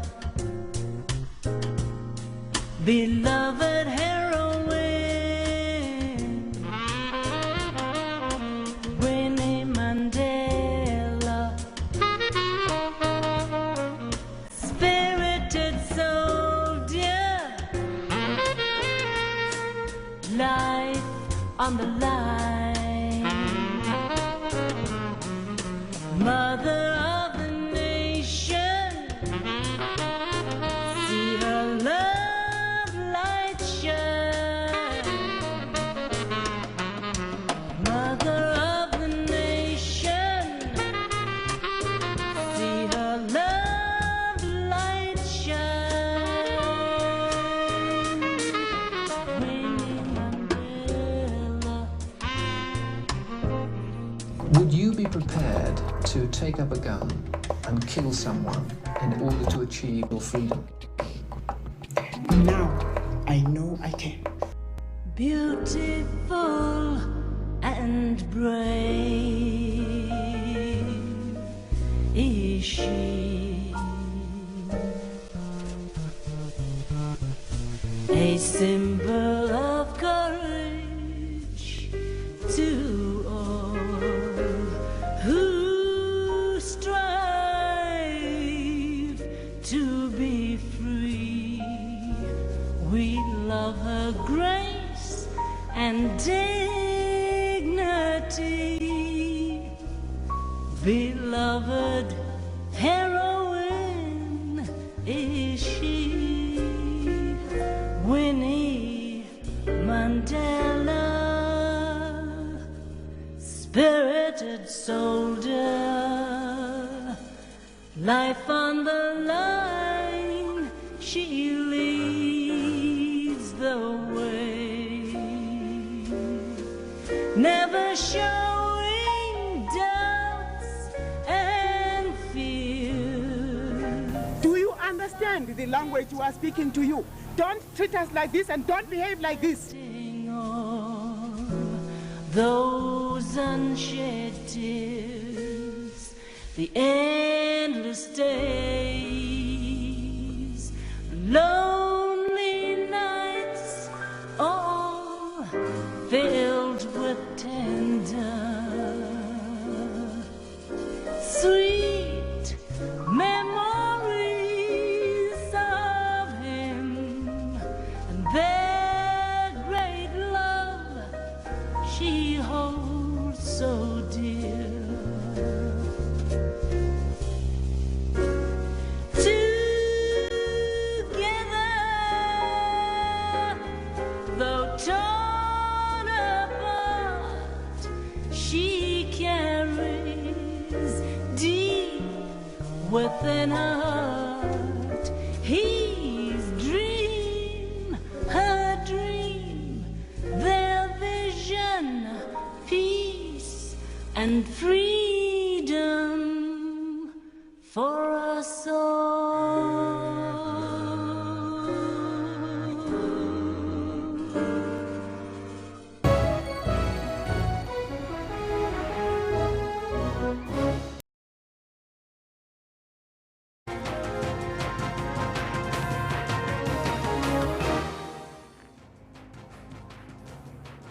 Our heroes welcome for 5 times Grammy Award winners Ladysmith Black Mambazo.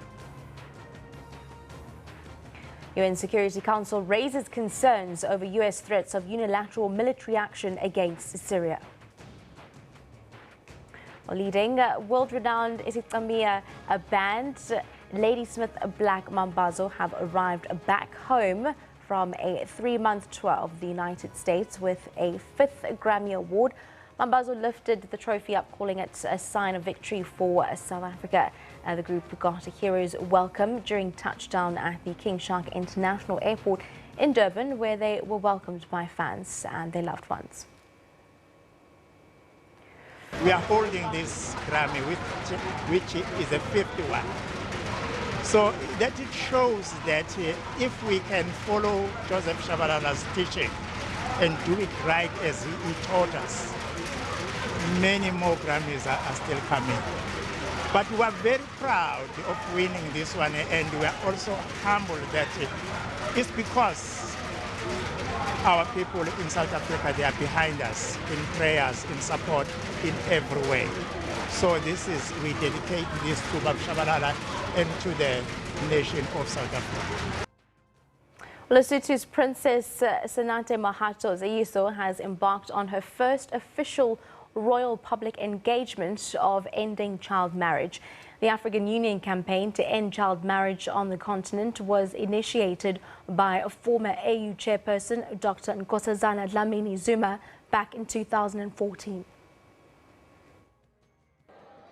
Hundreds gathered to welcome the princess, some curious, while others couldn't contain their excitement for a chance to be this close to the new princess, and the moment they've been waiting for. The new princess is now a public figure who many will look up to for inspiration and for wisdom. Institutions will be working with her as a change agent. Princess Senate, your commitment, and indeed the commitment of the royal family to fight for the rights of children, and in particular girls, is greatly appreciated and recognized as a critical step by the UN family. This event was celebrated with music, poems and dramas and messages depicting today's theme. Recently, our grievance is child marriage.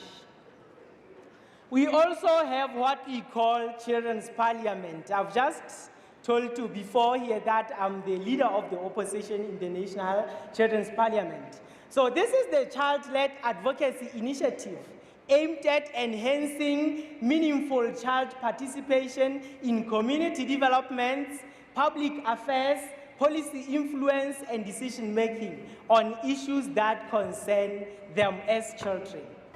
The princess was welcomed and awarded a certificate acknowledging her as the national champion on ending child marriage by the Social Development Minister, Mate Bazododi. I am 16 years old.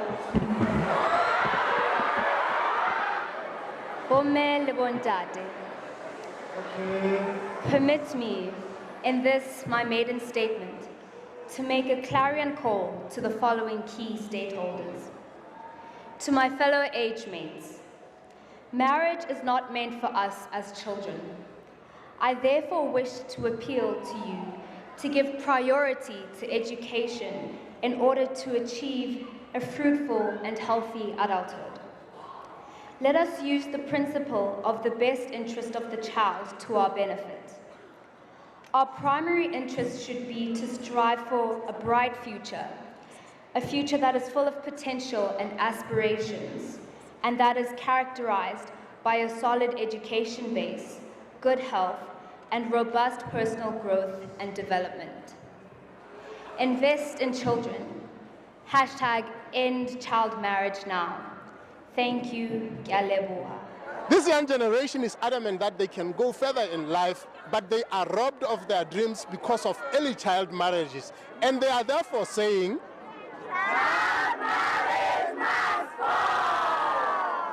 Rapelang Khatebe, SABC News, Masero Lesotho.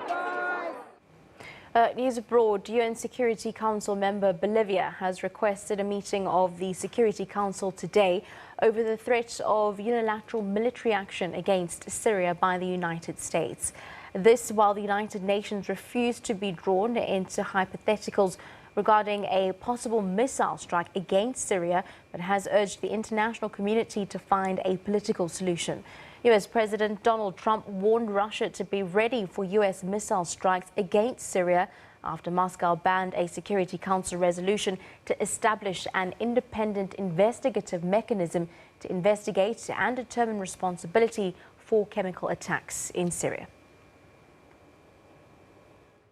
This was the early morning tweet from President Trump, warning Russia to get ready for nice, new and smart missiles and slamming Moscow for partnering with what he called a gas-killing animal in a reference to Syrian President Bashar al-Assad. The Secretary General is first and foremost concerned about the fate of the civilian population in Syria. He is concerned about the lack of political progress that can bring peace and solace to the people of Syria. He would like to see the Security Council and the international community united in finding a political solution to the current conflict in Syria. The United States had previously indicated that in the absence of Security Council action in the face of chemical attacks, they could act unilaterally. We're still assessing the intelligence ourselves and our allies. We're still working on this. Is the U.S. military ready right now to conduct a retaliatory strike if ordered? We stand ready to provide military options if they're appropriate, as the President determined. Tuesday's council session failed on 3 occasions to adopt resolutions to investigate alleged chemical attacks in Syria, prompting this message from Russia's ambassador to his U.S. counterpart. You are very well at threatening, and the threats that you are proffering, that you're stating vis-a-vis Syria, should make us seriously worried, all of us, because we could find ourselves on the threshold of some very sad and serious events. I would once again ask you, beseech you, to refrain from the plans that you're currently developing for Syria. Other council members like Bolivia and Sweden cautioned that any unilateral action could be in violation of the UN Charter and international law. We have seen unilateral action by the United States in Syria before, when President Trump ordered 59 Tomahawk missiles fired at a Syrian military base last year, an installation reported to be the origin of a chemical attack in the town of Khan Sheikhoun at the time. It's worth noting that investigators from the Organization for the Prohibition of Chemical Weapons have been dispatched to Syria to determine the veracity of the latest chemical attack allegations in the town of Douma. Sherwin Bryce-Pease, SABC News, New York. Well, angry demonstrators laid the bodies of at least 16 people killed in clashes in Central African Republic's capital Bangui in front of the missile headquarters of the United Nations. The demonstrators have blamed the United Nations soldiers for firing on residents while protesting against the operation in PK5. They carried the bodies wrapped in cloth to the gates of the mission known as MINUSCA.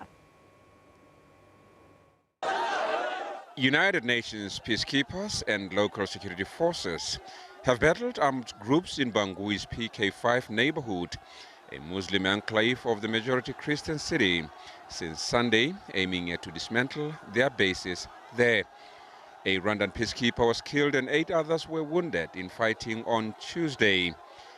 The mayor of the Bangui district in which PK5 is located says 21 people were killed in the clashes. 17 were brought to MINUSCA, while 4 others, including 2 women and 2 children, had remained at a mosque.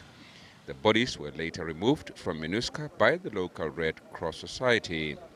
Because of these groups, for several months now, and to the point at which neither the government nor MINUSCA can accept, we demand that these groups lay down their arms now, to let go of the youths who themselves want to leave these arms grouped. And if this does not happen, we, the government and MINUSCA, will take the necessary measures. The surge in violence coincides with a visit by the United Nations head of peacekeeping operations to the country that has been mired in a cycle of ethnic and religious violence since 2013. Violence increased in the Central African Republic after mainly Muslim Seleka rebels ousted President Francois Bozize in 2013, provoking retaliation killings by anti-Balaka armed groups drawn largely from Christian communities. Ethiopia's Prime Minister Abiy Ahmed visited the epicenter of protests that roiled the country between 2015 and last year, with a call for people to rally behind government's efforts aimed at deepening democracy. Ambo, located in the West Shoa region of Oromia regional state, was the scene of heavy protests that led to a security crackdown as well as deaths. Abiy is the first prime minister in modern Ethiopia to come from the country's largest ethnic group, the Oromo. The group took to the streets in late 2015 protesting the country's one-party government. Hundreds of people were killed between 2015 and 2017. The protests continued for months, leading to hundreds of deaths and tens of thousands of arrests in an unprecedented challenge to the 27-year rule of Ethiopian People's Revolutionary Democratic Front. The 42-year-old former army officer faces the challenge of calming the anger of young members of his own Oromo ethnic group who complain they are politically and economically marginalized. The path of change and love that we just started has its own foundation and cornerstone. Our region, Oromia, and our country, Ethiopia, are on the journey of transformation. The journey needs a strong discipline and systemic leadership. In the past decades, Oromo people didn't get this chance. There are many Oromo intellectuals that passed away who had the potential to lead the nation. And also recently, many young Oromo Kwero have shed their blood for their rights.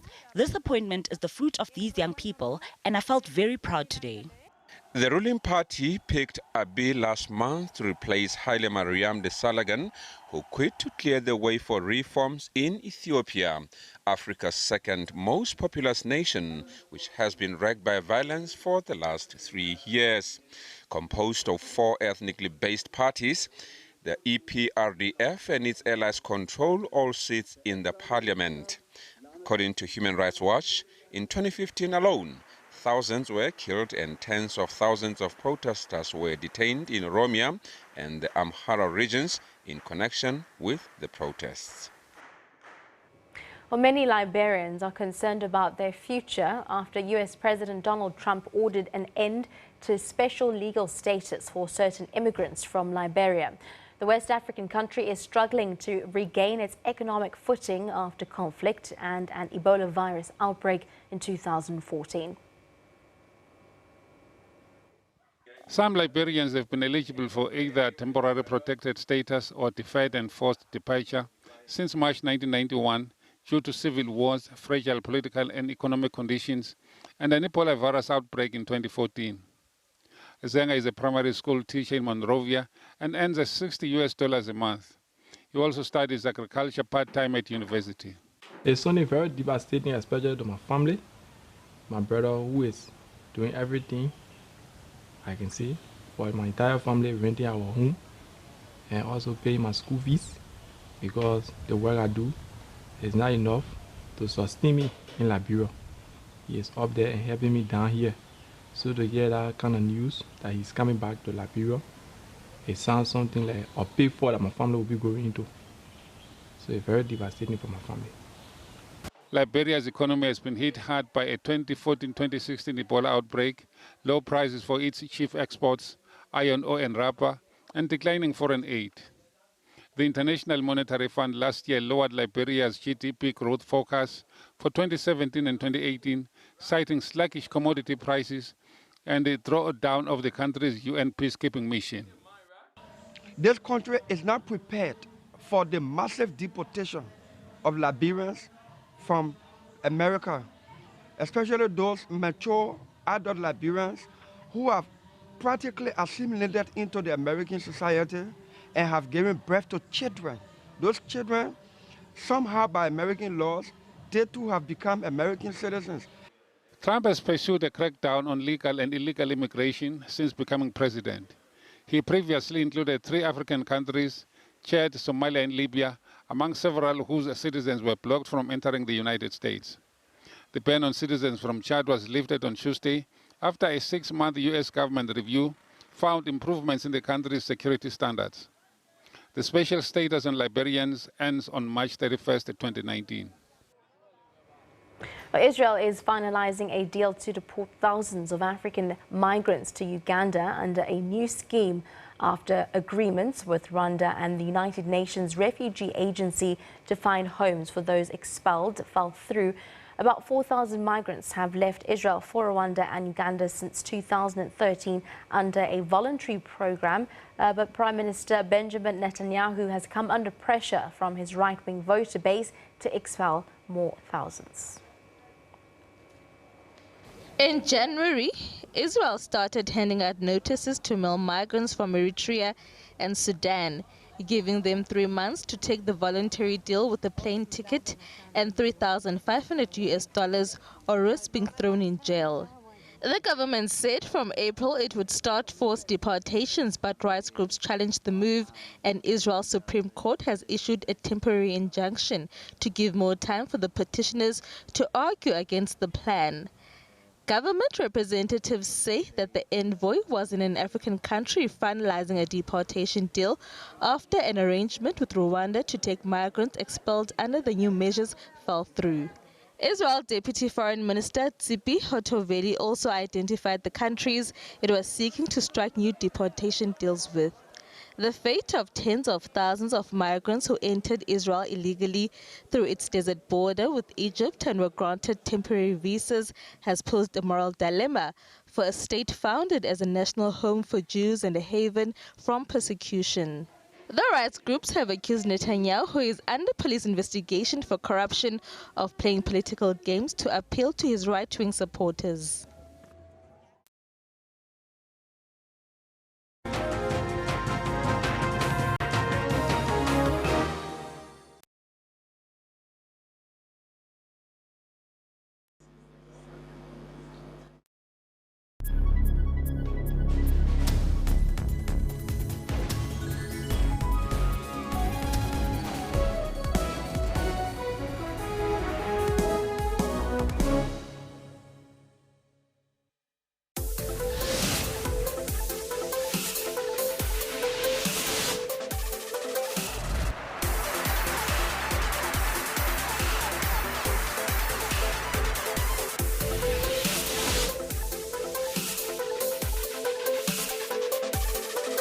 No. Yes. Yes.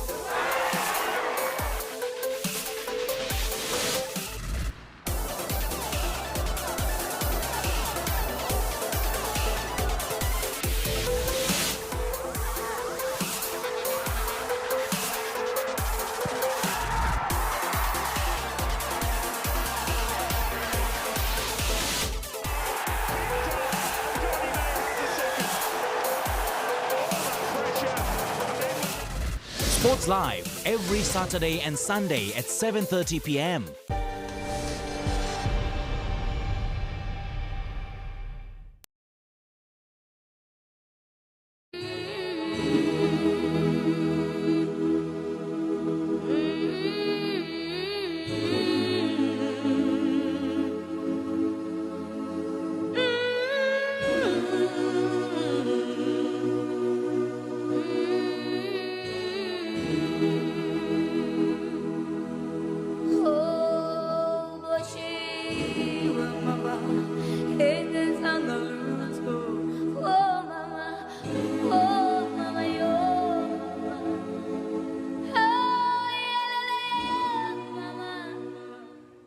Well, Soweto continues to mourn the death of Nomzamo Winnie Madikizela Mandela.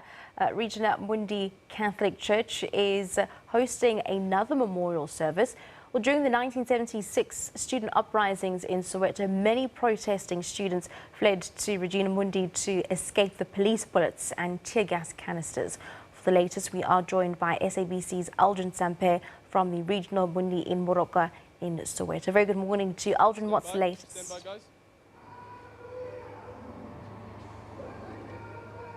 Well, it's a bit of a chilly morning here in Soweto, but to tell you what's happening inside this church, Regina Mundi, is that the atmosphere and the hype and the energy levels are hitting through the roof with ladies from different denominations, different churches coming together under the banner of the ANC Women's League as they commemorate the life of Winnie Madikizela Mandela, their former leader, their former president. And right now I'm standing with the Treasury General of the ANC Women's League, Mayor Nkwada Mashabane. Sorry about that. What a fitting tribute. It couldn't have taken place at a different place than this. It's such a fitting place to have this memorial taking place here. Well, it is indeed a fitting tribute to Mama Nomzamo Winnie Madikizela Mandela. She belonged to all of us. Fitting tribute because you have women under the banner of the ANC Women's League, as you said, brought together from different church denominations because she was a very good mother to her children, to her grandchildren, and to her great-grandchildren. She was a comforter of all of us. Mom Winnie was out there for the people who needed support and help. And she was not a woman to wallow in self-pity. I, as a person, have a calling, I think, or a determination that we should be celebrating good people while they are still alive. And I think that's what the ANC Women's League under Comrade Batabile Dlamini did last year. This photograph that you've seen that has become so popular was of the Women's League with more than 5,000 women celebrating her 80th birthday. If we could say we had a premonition, we would say it was a fitting goodbye. But we took it for granted because she never looked sick, that we will always have her.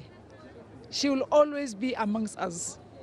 And almost like she was really meant to calm us down, to give us comfort where we needed, not only for her children, but for all of us. Two things that she never parted with through thick and thin. The ANC in particular, ANC Women's League, and the Methodist Church. And if there are two blouses you see prominent in this church, is the red and white and black and green. She died after having spent time here at church on Friday. And on Easter Monday, she said goodbye. Very few people would have asked for a blessing like this. I think we have come here, if it's a commemoration, we are now feeling offended by her absence. But I think the last word we would want to say to our women is, let's allow her spirit to go in peace. And let's take this opportunity once again for us to make it a celebration of her life and thank God for having given us this gift that we took for granted. I see even like yesterday's memorial service where you had different organizations that came to pay tribute at the official memorial service. Today, no different as well. We have Sanko, we have COSAT, we have the SACP, we have the international community being part of today's event and paying tribute to Mama Winnie Madikizela Mandela, because as the president said before, not only did she belong to the family, but she belonged to the country, but also to the international community. She did belong to the international community too, who had experienced her. Yesterday at the memorial service, we had diplomats from all corners of the world, ambassadors and high commissioners. We also had the Minister of Education from Kenya, Amina. She spent the whole day here at the stadium, at the Orlando Stadium, with our people to represent the government of Kenya. She flew in, attended the memorial service, and left. There are heads of state coming to a funeral of an ordinary, a woman who could never be put down. You could never, drag her soul to the ground. She had a let-go spirit. She'll never. You speak of an internationalist, and there's another internationalist that the country is bidding farewell to now. Ambassador Nene, right now we are showing visuals. I don't know if the studio would be able to hear me, where we're showing visuals of the memorial service that's taking place at an office that you used to occupy in Dirko. Just quickly tell us about your interactions with the former ambassador. I worked with two ambassadors who, for some reason, have passed on this week. One, Ambassador Nene, who I worked with as a comrade, who I worked with as co-ambassadors when I was in Malaysia and he was in Nigeria, who I worked with for almost 10 years in Teko. He was heading our multilateral branch. But you could see that he led it from knowledge of multilateralism. So may his soul rest in eternal peace. The second is amongst the first ministers who served under President Mandela, Comrade Zola Square. I had the honor to receive her as a young ambassador in Malaysia, and he was already a minister. And I received him as a Minister of Public Service and Administration. Later on in his life, after retirement, he refused to retire. And he went back and became, when I was minister in Tiko, our ambassador in the UK, in London. So I can personally say my soul is torn apart, but may their souls rest in eternal peace. They were very good representatives of our people.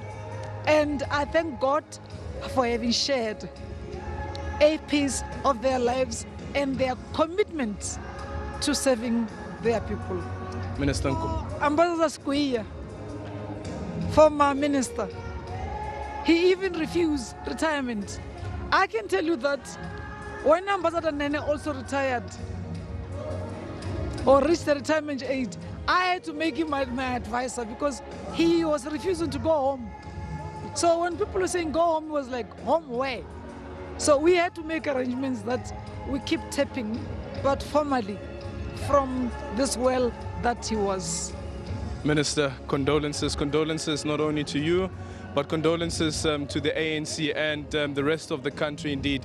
As you heard the minister there speaking of the ambassador Nene, and right now we are going to go straight to the Dirko offices where the official memorial is currently taking place. Let's get you straight to the memorial.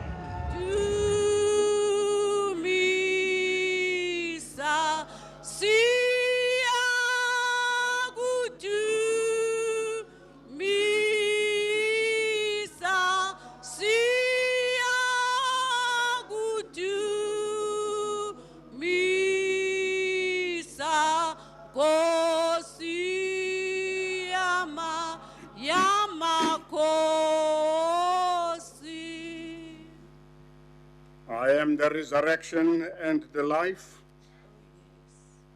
says the Lord. He who believes in me, though he die, yet shall he live. And whoever lives and believes in me shall not die eternally. Blessed are those who mourn, for they shall be comforted. God so loved the world that he gave his only Son, that whoever believes in him shall not perish, but have eternal life. Oh, yes. The hour is coming. Oh, yes, now it is, when the dead will hear the voice of the Son of God, and those who hear will live. I am the good shepherd. My sheep hear my voice, and I know them. Yes. And no one shall snatch them out of my hand. Yes, Lord. Because I live, you will also live too. In the world you have tribulations, but be of good cheer, for I have overcome the world. The eternal God is your dwelling place, and underneath are the everlasting arms. Oh, yes. To thee, O Lord, I lift up my soul. O my God, in thee I trust. Oh, yes. God is our refuge and strength, a very present help in trouble. He does not deal with us according to our iniquities, nor requite us according to our sins. Yes. If we live in the Lord, and if we die to the Lord. Oh, yes.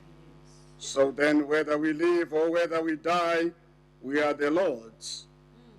For this end, Christ died and lived again, that they might be Lord both of the dead and of the living. I heard a voice coming from heaven saying to me, write and say, blessed are those who die in the Lord, for they will rest in their labors. Bonang son ho fe hlele Jesu ngaka yabatho ole rato Husebete bonangiye na Jesu obito kelele ka halebino ke Batu lebitola. Let us pray. Eternal God, the Lord of life, the conqueror of death, our help in every time of trouble.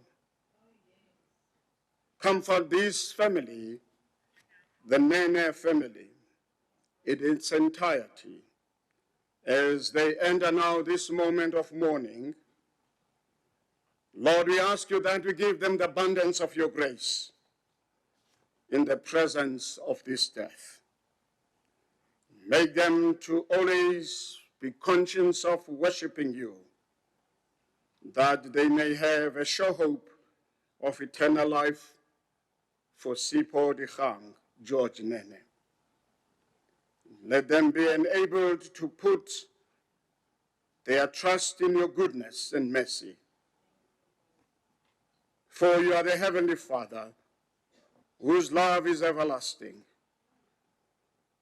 As we gather in this way this morning, we come before you and ask you to help us now, that we may turn to you with reverence and submissive hearts, that through the steadfastness and encouragement, as we get it from the Holy Scriptures, that you bring to us a new hope, and you lift us above this distress and grief into the light and peace of your presence.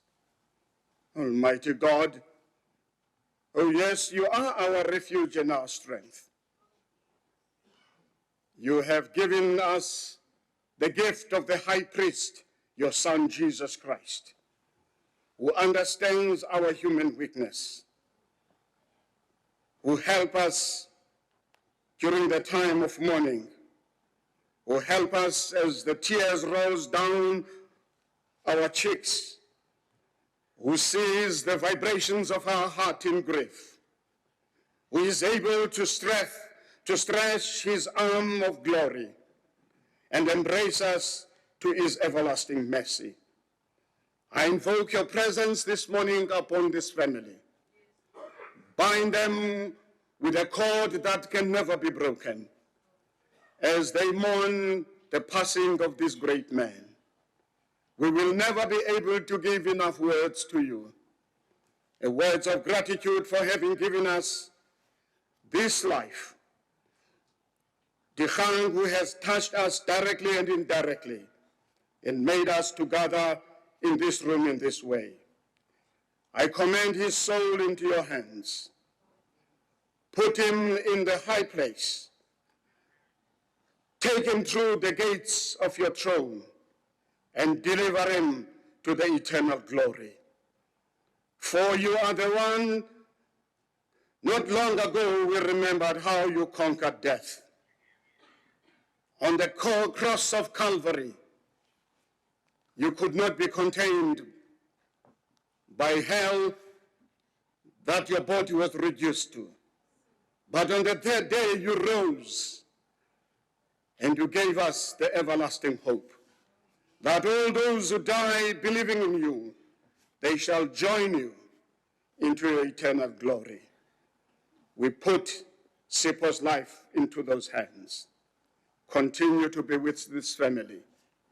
Comfort them, wipe away their tears, give them new hope, and strengthen their faith. Continue to give us the gift of revelation to them through these people, your people who epitomize your image and your love to them. And you continue to be the God who will minister not only now, but until the day that we lay to rest his body and deliver his soul in your hands. And thereafter, journey with this family during the time of mourning. Until that time, they will stand before you and say, yes, Lord, during the time of our darkness, you have been light to us. During the time of our grief, you are our comforter. We now stand ready before your throne to say, by taking our father, our mother, our brother, husband, and our cousin, we accept that and we say to you, let your will be done. We bring these things to you in knowing that you shall grant to us, as we ask them in the powerful name of your Son, Jesus Christ, who died and rose for the glory of your everlasting life. Our Father who art in heaven, hallowed be thy name, thy kingdom come.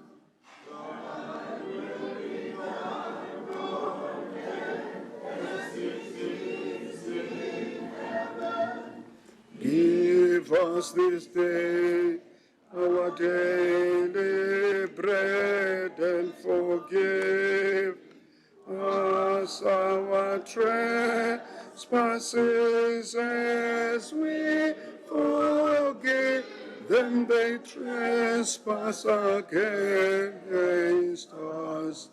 And lead us not into temptation, but deliver us from evil. For thy is thy kingdom, the power and thy glory forever and ever.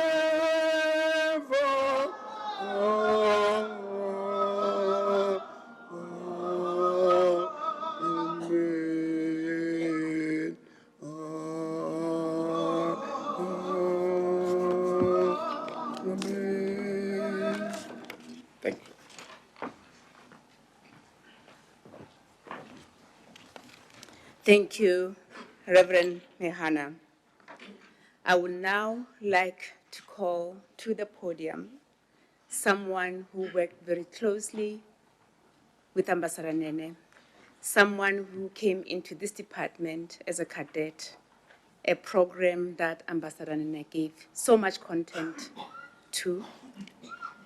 Mr. Sipho Siakamela, please come to the podium. Can I have a hymn, please? Awuboni indlela zimbili onawe khethe yakho. Awuboni indlela zimbili onawe khethe yakho. Onawe khethe yakho. Onawe khethe yakho. Onawe khethe yakho. Onawe khethe yakho. Awuboni indlela zimbili onawe khethe yakho.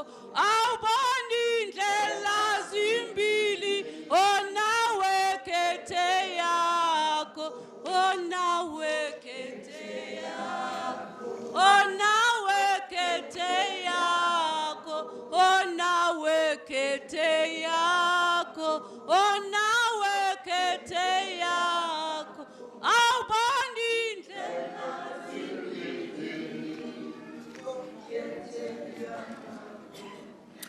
Program Director Ambassador Joyini, Your Excellency Melindiwe Sisulu, our Minister of International Relations and Cooperation, Excellency Deputy Minister Ntate Landas, Reverend Nahane, members of the Nene family, Excellencies, ambassadors, and members of the diplomatic corps, distinguished colleagues, fellow mourners. It is with great sadness yet honor that I stand before you to pay tribute to Ambassador Sipho George Nene. I knew Ambassador Nene as my leader, diplomat of note, father figure, and mentor in our foreign service. Interestingly, Ambassador Nene was one of the first people I met on my first day in the department back in February 2004, following my appointment as a foreign service officer. My letter stated clearly that I must report for duty in branch multilateral in Tulbagh Park. Naturally, I wanted to be on time on my first day at work. I made it to the gate at 7 a.m. Naively, I didn't even realize that the reporting time was 8 o'clock. Nonetheless, the security officers at the gate directed me to the office of the DDG. I waited there patiently next to the office where I expected someone to welcome me to my new employment. Around 7:30, a gentleman around my father's age came out of the elevator and said, "Eita, kunjani?" After I briefed him who I was, he welcomed me to the department and directed me to a relevant office where I later assumed my responsibilities. It was later that day when I realized that I was speaking to the DDG, Ambassador Nene. I was generally impressed with his demeanor, friendly character, and no arrogance or sense of seniority at all, even after he realized that I was one of the most junior officials in the service. Excellencies, ladies and gentlemen, Ambassador Nene I knew was a kind gentleman and a father figure. He was always calm, soft-spoken, and easy to talk, despite his seniority, stature, and authority in the department and beyond. However, he was tough when it came to the quality of work. He was a skilled diplomat and had high standards that he will not compromise. Having worked on multilateral issues for the 14 years I've been in the service, I can bravely argue that Ambassador Nene was one of the few exceptional multilateralists of our time in South Africa. Indeed, he was an epitome of multilateral diplomacy. He treated the service to the country with serious and high seriousness and taught most of us to take the service seriously too. He had confidence in the youth of this department. He was able to identify young talent in the department and deploy young officers to strategic assignments in multilateral stations and conferences. I was one of the beneficiaries of his approach. I was posted to a permanent mission to the United Nations at the tender age of 26. Ambassador Nene's last words to me prior to my departure was that, remember, you are going there to work. Make sure you honor the legacy of Johnny McCartney and other stalwarts who came before us. He was never rank conscious. I remember when I accompanied him to the NAM summit in 2006 in Havana, Cuba, and in the midst of a politically sensitive debate and negotiation on the issue of Western Sahara, he said to me, "Mfanagiti, I'm going to rest, sit behind the flag and protect our position." Out of excitement and during a fierce debate, I lost patience with the utterances of one delegation and took the floor and blasted them. The following morning, I learned that they had reported me to my political principals, some of them who are here. During that debacle, Ambassador Nene never fed me to the hyenas. Instead, he defended me, and when Deputy Minister Pahad needed clarity on what happened, he was there to defend me.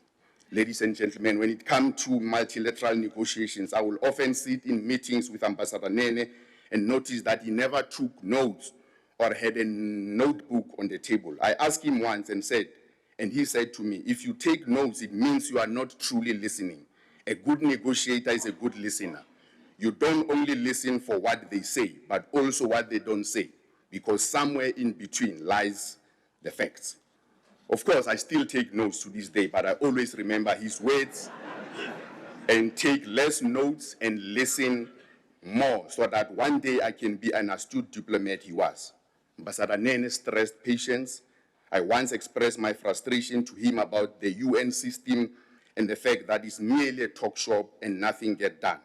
He laughed off and pointed out at me that I had no patience. He argued that multilateralism and solving world problems called for patience.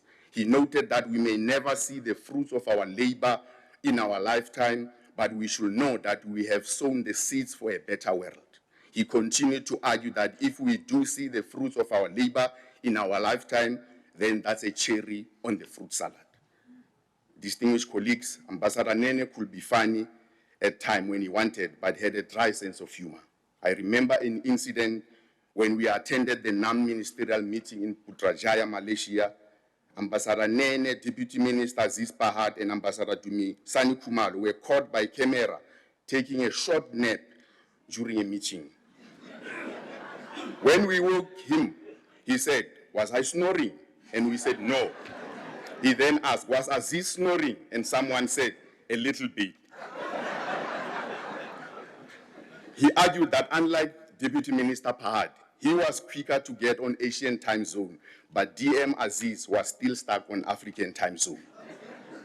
He then noted that he knew what the delegation of Iran was going to say before they even did so, so he didn't miss out anything. At that point, DM Pahad jumped and said in his unique voice, "No, George, Indonesia was speaking." The story shows that sometimes in multilateral meetings can be monotonous, that even the best of chiefs can catch a few wings. But also it shows respect and playfulness between DM Pahad and Ambassador Nene. Program director, during my tenure at the UN, both in the capacity as a diplomat and a senior advisor to the President of the General Assembly, Ambassador Nene regularly called me, reminding me to always remain humble and stay committed to the cause. True to his reputation of being humble, he was not shy to reach out to me and other junior officials to assist in some draft statements or speeches when he was asked to deliver such. I will sincerely miss the stories and conversations him and Ambassador Nhlapo used to share about exile years and evolution of multilateralism in the cafeteria of the United Nations and in the second floor at the Ritz-Carlton Hotel on the margins of the UNGA annual session. Both of them taught me to be attentive and listen all the time. Ambassador Nene leaves an indelible mark in multilateral diplomacy. We should learn from his qualities as we seek to build and sustain a country that can make an impact on the global stage. Our diplomats should strive to study Ambassador Nene's legacy and learn from it. While we mourn his passing, we will revel in the memories he made with us throughout the years.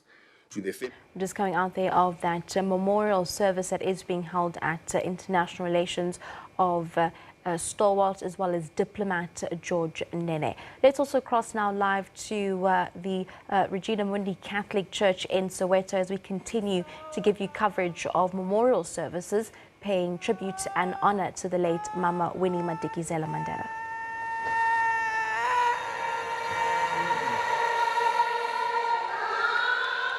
Away, two.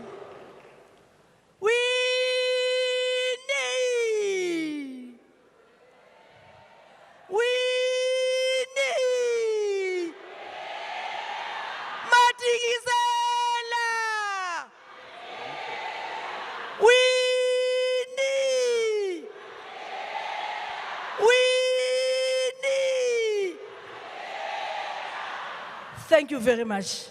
Ntate Moruti, over to you. Kamera here re tla bitsa the chairperson of the ANC Women's League. Re bitse le premier ona Gauteng. Ke a bona ke ntate a le mong fela ha bo mme ka jeno ga leboa premier. Over to you. Maybe sorry, maybe bana ba ka tlo dule mona Solanka ha ba fihla le tla tloa akere tlo dule mona Solanka. Over to you Ntate Moruti. Thank you very much, Program Director, Deputy Chair, President.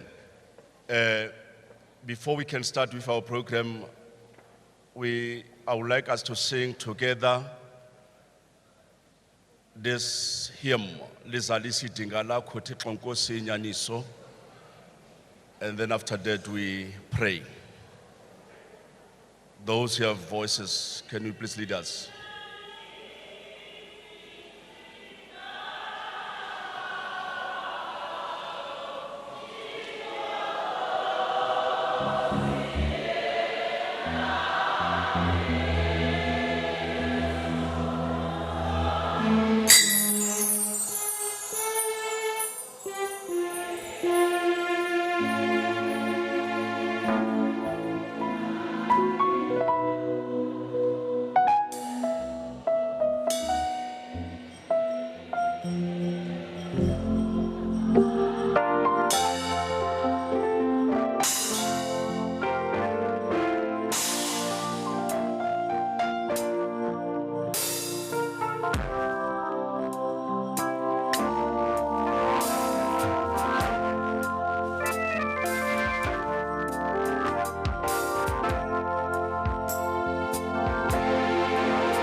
Let us pray.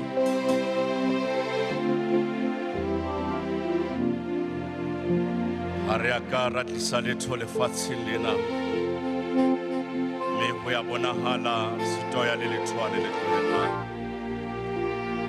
Jehova unanile be Jehova wetsolatile ali bitsola morena le glorious le o seng hona modimo re atamela pela bonamelo ba maoto a hao ha re tlo feletsa senatla sena modimo ya matla ohle sa tokoloho kwanyana ntle le modimo re kopa matla moya wa hao o halelelang ho kena le rona tshebeletsong ena ya bofifi ya sehopotso sa motswadi wa rona mme Winnie Madikizela Mandela kwanyana ntle le modimo re a rapela modimo wa matla ohle ha re molokolla ho mo isa lefatsheng le leng leo leng wa re tshepisa lona modimo wa matla ohle wa tshwanelega re bine jwale ka mmina thoko wa kolone ha bona batho ba tshwanang le yena modimo ba sebeditseng a re o kuphumla ba kuphilwe bazohlala benwabile zonke izinhlungu zisusile emehlweni yabo re modimo wa matla ohle it can be the night today but the morning is coming as we are bidding a farewell to our mother re modimo ya lokileng a phomole ka khotso a kenele hodimo la hao tlololofatsa ke ona modimo memorial service wona kwanyana ntle le hodimo ka Kriste morena wa rona amen re kena nthong re tswa nthong singena kwinto siphuma kwenye into re kopa re kadime ditumediso re na le bahlanka ba modimo ba tlong ho tlama leqeba lena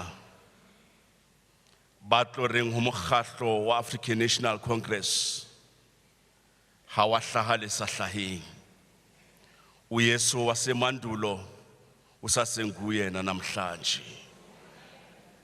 re tlo re fela ho lona African National Congress a re le semme Winnie a khutlele ho monga hae mosebetsi o yentse meri dipaki ha re molokolla ha o monate ho ba bang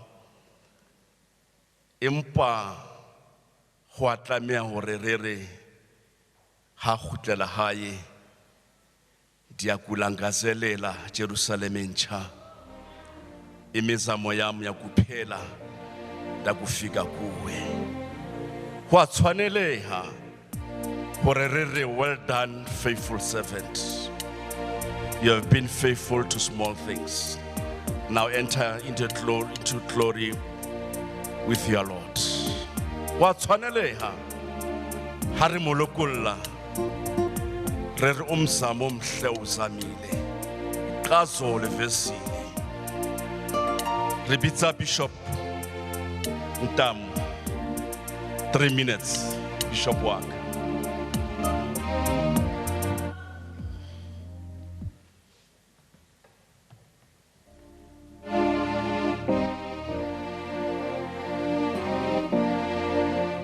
Hallelujah Qu'il dumedisa ka lebitso le matla la Jesu Kriste holo ke dumedise bahlanka ba modimo ba teng kaofela ke dumedise bomme ka lebitso le matla la Jesu Kriste modimo a letsa hantle hona di ditemana tseo ke batlang ho di bala tseo ka tsona ditemana tsena e tsetla bulelang bahlanka ba modimo ho bua lentswe la modimo ho tshedisa hallelujah Rifumana bukeng ya John chapter 11 kidaqala ka 21 Martha said to Jesus, Lord, if you had been here, my brother will not have been died. But I know that even now God will give you whatever you ask. Jesus said to her, your brother will rise again. Verse 35. Jesus wept. Jesu Allah. Verse 43. When he had said this, Jesus called in a loud voice and say, Lazarus, come out. Lazarus, come out. Kilintwi la mudimu. Hallelujah. Lirina konyenu. Ha Jesu analibarutu abahaye. Urikubona bana haritsamayeng. Hello bana Lazaro urobetsi. Impa habakaba utlusisa buroko bo abuang kabona. Hopani una abua seheberu sebu nola ke masutlusisa. Itaba mutbota pare murena haibo robetsi. Uta tua jole ka batho ba bane ba bang. Jesu ure hubona. Ure ha o sa shwele. O tsamaile mo lefatshe la ba phelang. Haletsile masale masauta ho yana matha. Ure murena. Yo no murata hasaliyo. Murena Jesu ha mutadima. Ure ho yana. Abutua ha utatsuha. Ke tsela modimo le na le tshepiso. Hore ya dumelang ho morena Jesu le a sa shwele o tla phela. Ke sa utlwile maobane ko stadiumong ha mme Zodari in the last moment ya mme Winnie a batla morena Jesu. Awa ke tsela ya sefapano. Empa Jesu ha fitla ka moreng ya bofifi a fumana teng batho ba lla batho ba le difatlhego. Bebele ya ama morena Jesu pele taba yena. Jesu Allah ha mme Winnie a tsamaile re ka sitwa ke lorona hore re lle hobane o tsamaile. Hallelujah. Empa morena Jesu a re mpontshe mo le mmeileng. Mo le mmeileng teng mpontshe yena. Ha fitla teng morena Jesu o le ke o sa leshwe. Hona le leshwe ngwaneso. Mohlomo mo dutseng teng o dutse ka lona leshwe leo. Lejwe la dikabang, lejwe la diketseletso, lejwe la ditshele, lejwe la dikarohano. Empa lejwe la modimo lele. Jesu a re tlosa leshwe. Hobane lejwe le tlamehile le tlohe hore motho a tla tseba ho phela. Ha re tlose matshwe ka lefu lena. Ha le fela o tlo bue mantswe o re ka lefu la mme Winnie ke le ka bona morena Jesu. Hallelujah. Ke le ka bona morena Jesu ka lefu la mme Winnie ka sokola bophelong ba ka hobane ke tloselejwe mantswe a ka o qetela ke o re hlokomela monahano wa hao hobane ke mohlodi wa bophelo ba hao. Be careful how you think. Your life is shaped by your thought. In the name of Jesus. Amen. Bishop. 3 minutes. Rebitsa jwale Bishop Dr. Tabile Mnisi Msibi.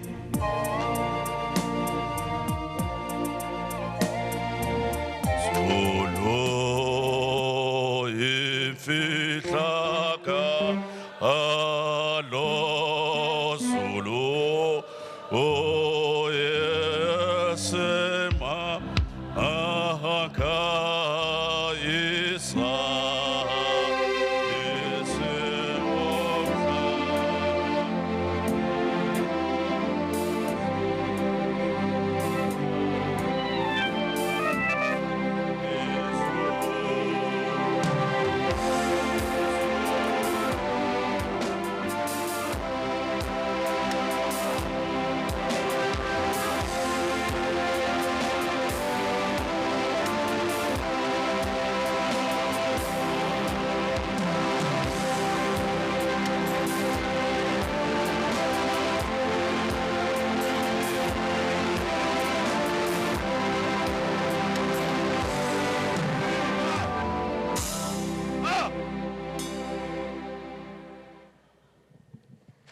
Hallelujah, Jesus. Glory to God. Amen. Amen. Amen. Bomama, sizobeka inkosikazi umama. Awuthatha indawo yakho mama. Yazi ukuthi uNkulunkulu uyamsebenzisa umama. Yazi ukuthi uNkulunkulu uyaphila. Kidumelisa abayini ka lebitso la Jesu Kristu wa Nazareth. Amen. Glory to God. You know, this is the day that the Lord has made. Ke rata gore ka tsatsi la kasheno ke re re a leboga mo leadership yo yotlhe.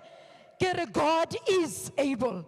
My theme for today, I'm just going to talk about God embracing everyone. Awungizwanga. It's hallelujah, Jesus.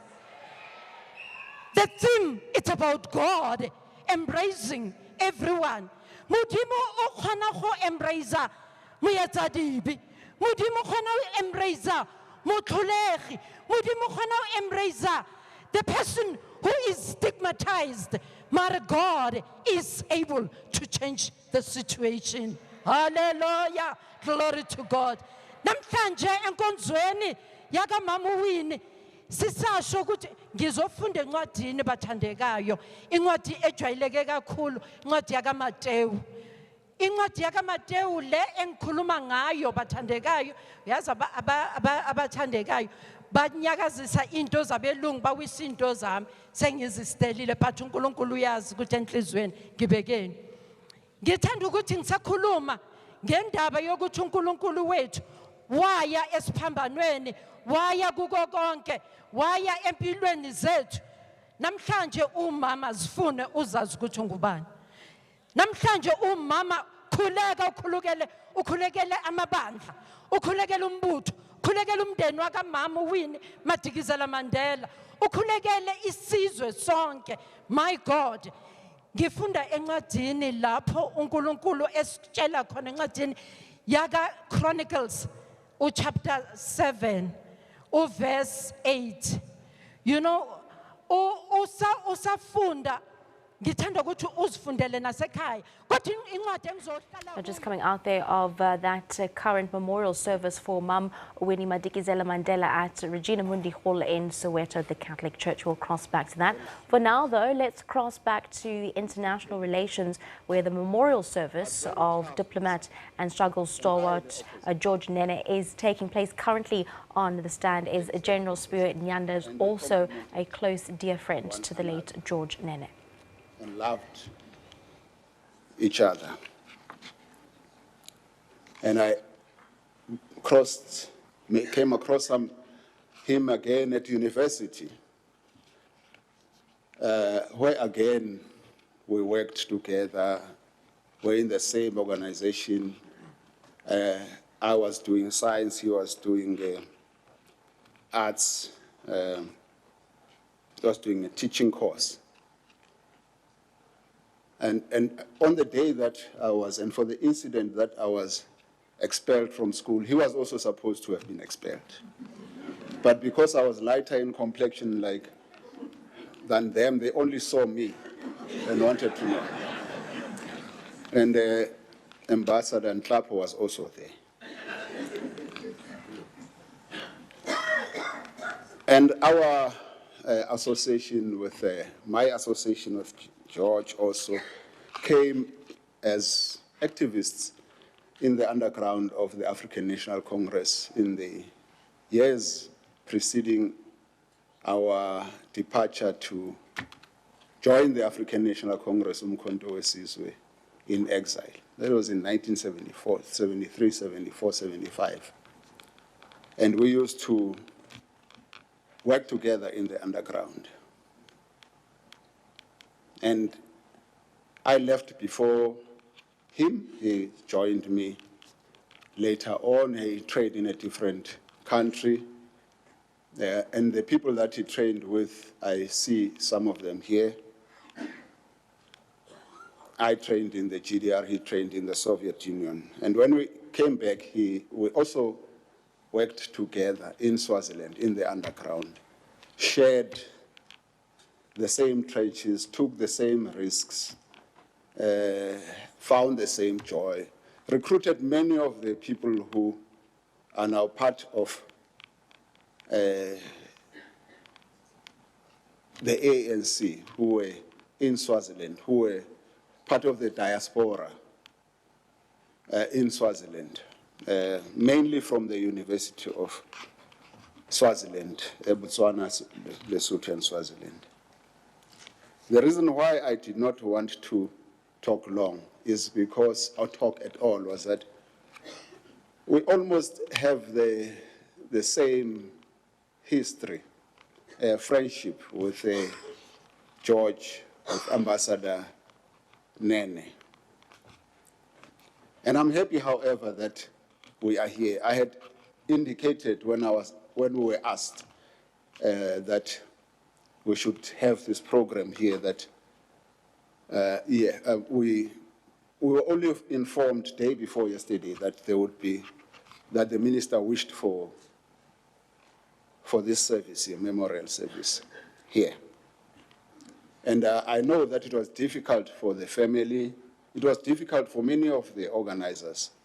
But the minister had indicated that she is going away for a few weeks, and I thought it would be inappropriate for a memorial service for the ambassador to be held 2 weeks after his burial.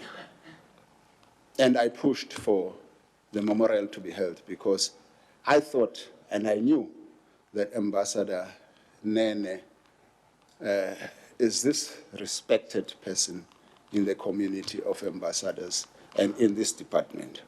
And having listened to the tributes that have been paid, I have no regrets that I insisted that this service is going to be held, except for, of course, that I would be ambushed to come in and talk. I remember, the Ambassador Nene became respected in the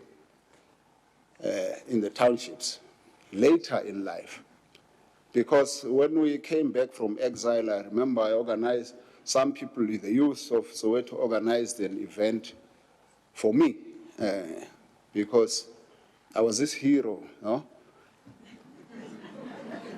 because I was MK commander.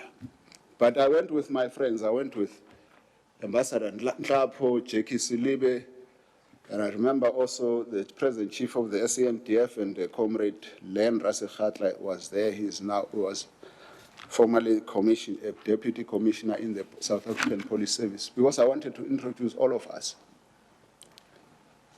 because I understood the importance of diplomacy. My friend had been our chief representative in Nigeria of the African National Congress. So I wanted to introduce them all.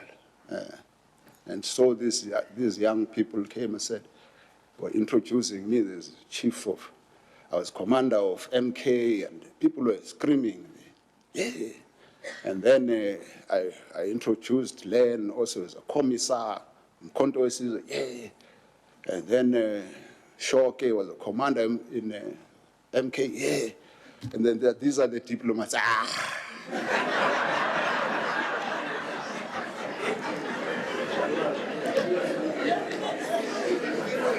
But today I had an interview just outside here, and I was called by the same fellows and radio, Joburg TV, to say, we want to attend the funeral of Ambassador Nene, because the youth of our country has understood now the importance of diplomacy, the importance of learning. I thank you all. I want to leave the stage now. Thanks.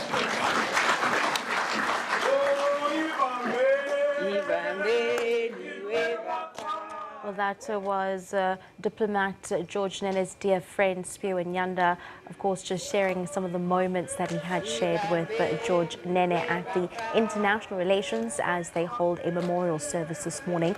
Let's cross back now to the Regina Mundi Catholic Church in Soweto, where the memorial service for Winnie Madikizela Mandela is being held in her tribute. Mama loved people. Mama was not a gossiper. Mama never envied anyone. Mama was patient. Mama forgave. And izwi lenkosi lithi, forgive those who trespass against us. Who trespass against you is your neighbor osamubuyising. And a mama utamayile abuisa everybody. Uthi umfundisi izolo oyi-PA yakhe. Kamanzwe ahaye awuqedela. I'm talking about a woman of God here. I'm talking about an activist. I'm talking about a person who most of us probably judged. But God knows enhlizweni zethu. Uthi uThixo, I know in the bottom of your heart urumutojwang. I sang here this morning. I said to you, Viva Saint Viva. To me, Mama was a saint. What is a saint, Bishop? Saint Kimutu, oyenze yonke lento umama ayenzile. Who are we waiting to consecrate Mama engaseko as a saint?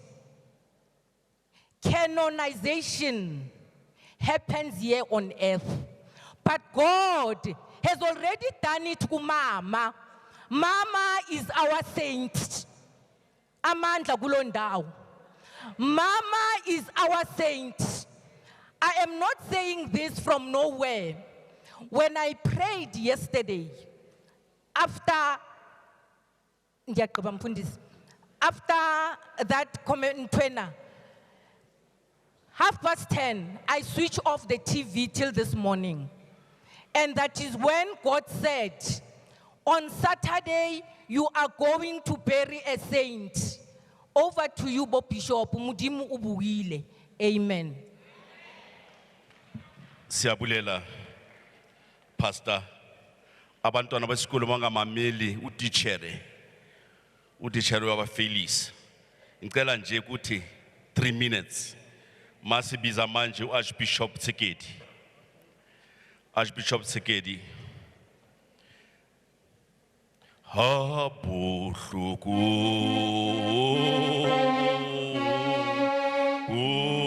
utuba ashe sifapanu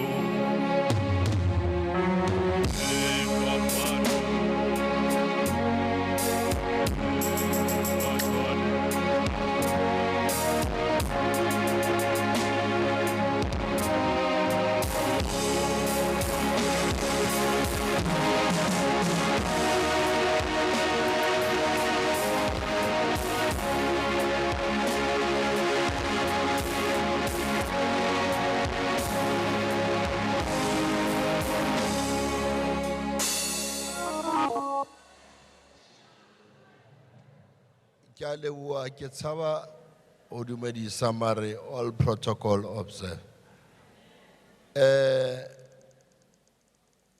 You know, Kere Kitlatse Memam Sunkutu as Archbishop.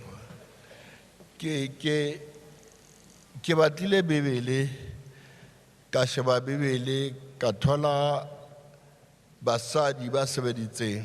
Marakia Mutola Sona Lewin. All of them, including Mewa Jesu. No one out of them, Aila Fila, the pains featuring Kem Mewaron. Lemewa Jesu Aditola. Recolota me o Havolo Fela, Premier. Nexabon loro tem premier yamo di premierité ramo kolota ke opola 5 years ago a ke tsebe zero kae ke yetsa zinzi re dutse bosiu ka bo 1 nna le yana ke re ho yena mme wa hao o na le matla a fetang a ntate wa hao a una motho ya tsamaile leeto la mme o hayo o ka checka wa bua dintho kaofela tsona ha yo ya tsamaya leeto. Now ha ke batla Bebele e re ko 4 Samuel chapter 1, the ark ya nkiwa ke ba Filista. Hofnili fini a se ba shwa ntata bona Eli a shwa baba ba re Ichabod. Now Ichabod means the treasure has been taken away. Le tlotlo la rona ma South Africa le tsamaile ene ntwe bohloko ya le tlotlo le ne le kwaetswe ne le kwaetswe le thibiwa re se ra tseba hore re na le tlotlo le le kana ka haro bomme ke kopa hore ke mosebetsi wa lona today ke mosebetsi wa rona hore le pushe mo le tlotlo le felletseng teng bana beso re le atletswe ke le tlotlo ko South Africa le ne le kwaetswe premier le taba ya patrai ke intse enka matla mo country ya rona ha re lokiseng ntwe because the whole thing is all about ke na ke shebile documentary pelo ka e bohloko ke lla ke re ha batho ba modimo divorce mosadi o hore o be president a batho divorce matla a hore o be president ha re bua di nnete re se kana ra reng Jesu o itseng Jesu ha re file ntho e kgolo mo South Africa mare ra enka ra elahla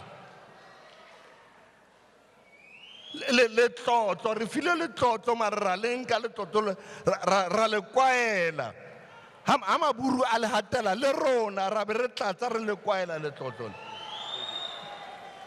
bomme kenang ka matla jwale le sebetse mo me ma silenteng ha re move re ko pele ANC Women's League sebetsang ka matla jwale le lwana ntwa e hore me Winnie a kgona hore kwa robetseng teng a thabe a bona hore mosebetsi wa hae o tswella pele ha o monate bophelo bo phetsweng ke moo ha bo monate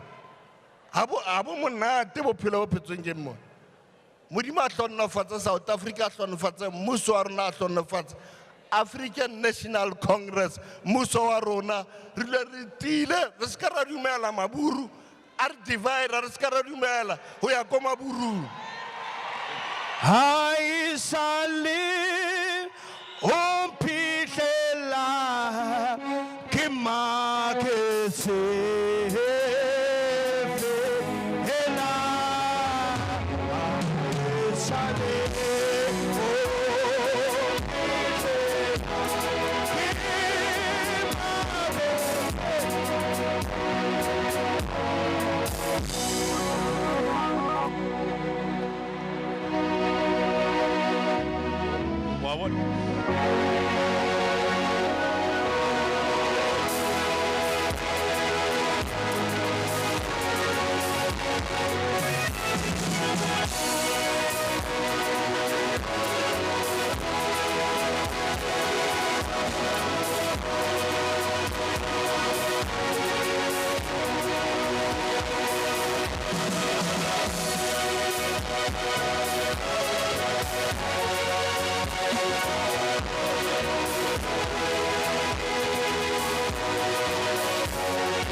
Tebo ke nna tsamaisa mosebetsi mo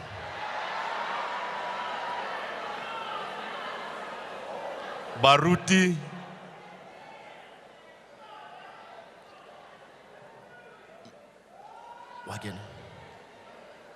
wagen nakong ya hona jwale re kopa dikoloi tsena tse pedi di eme tseleng LHJ 720 GP ke Isuzu le ZDP 439 GP ke Audi. Nakong ya hona jwale re tla tshwara hanyenyana batswadi ba ka President wa Women's League wa kena. Tebo, how re it is well with my soul. Tebo, ngiphethe apha. Ngiphethe apha Tebo. It is well with my soul.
Celebration there at the memorial service for the late Mama Winnie Madikizela Mandela that's being held at the Regina Mundi Church in Soweto by the ANC Women's League. We'll take you back there shortly, but first we're going to take you to another memorial service which is underway in Soweto for one of the first South African High Commissioners to an African country in Pretoria under a democratic dispensation. That memorial taking place for George Nene, who passed away last Friday. Let's listen into those proceedings.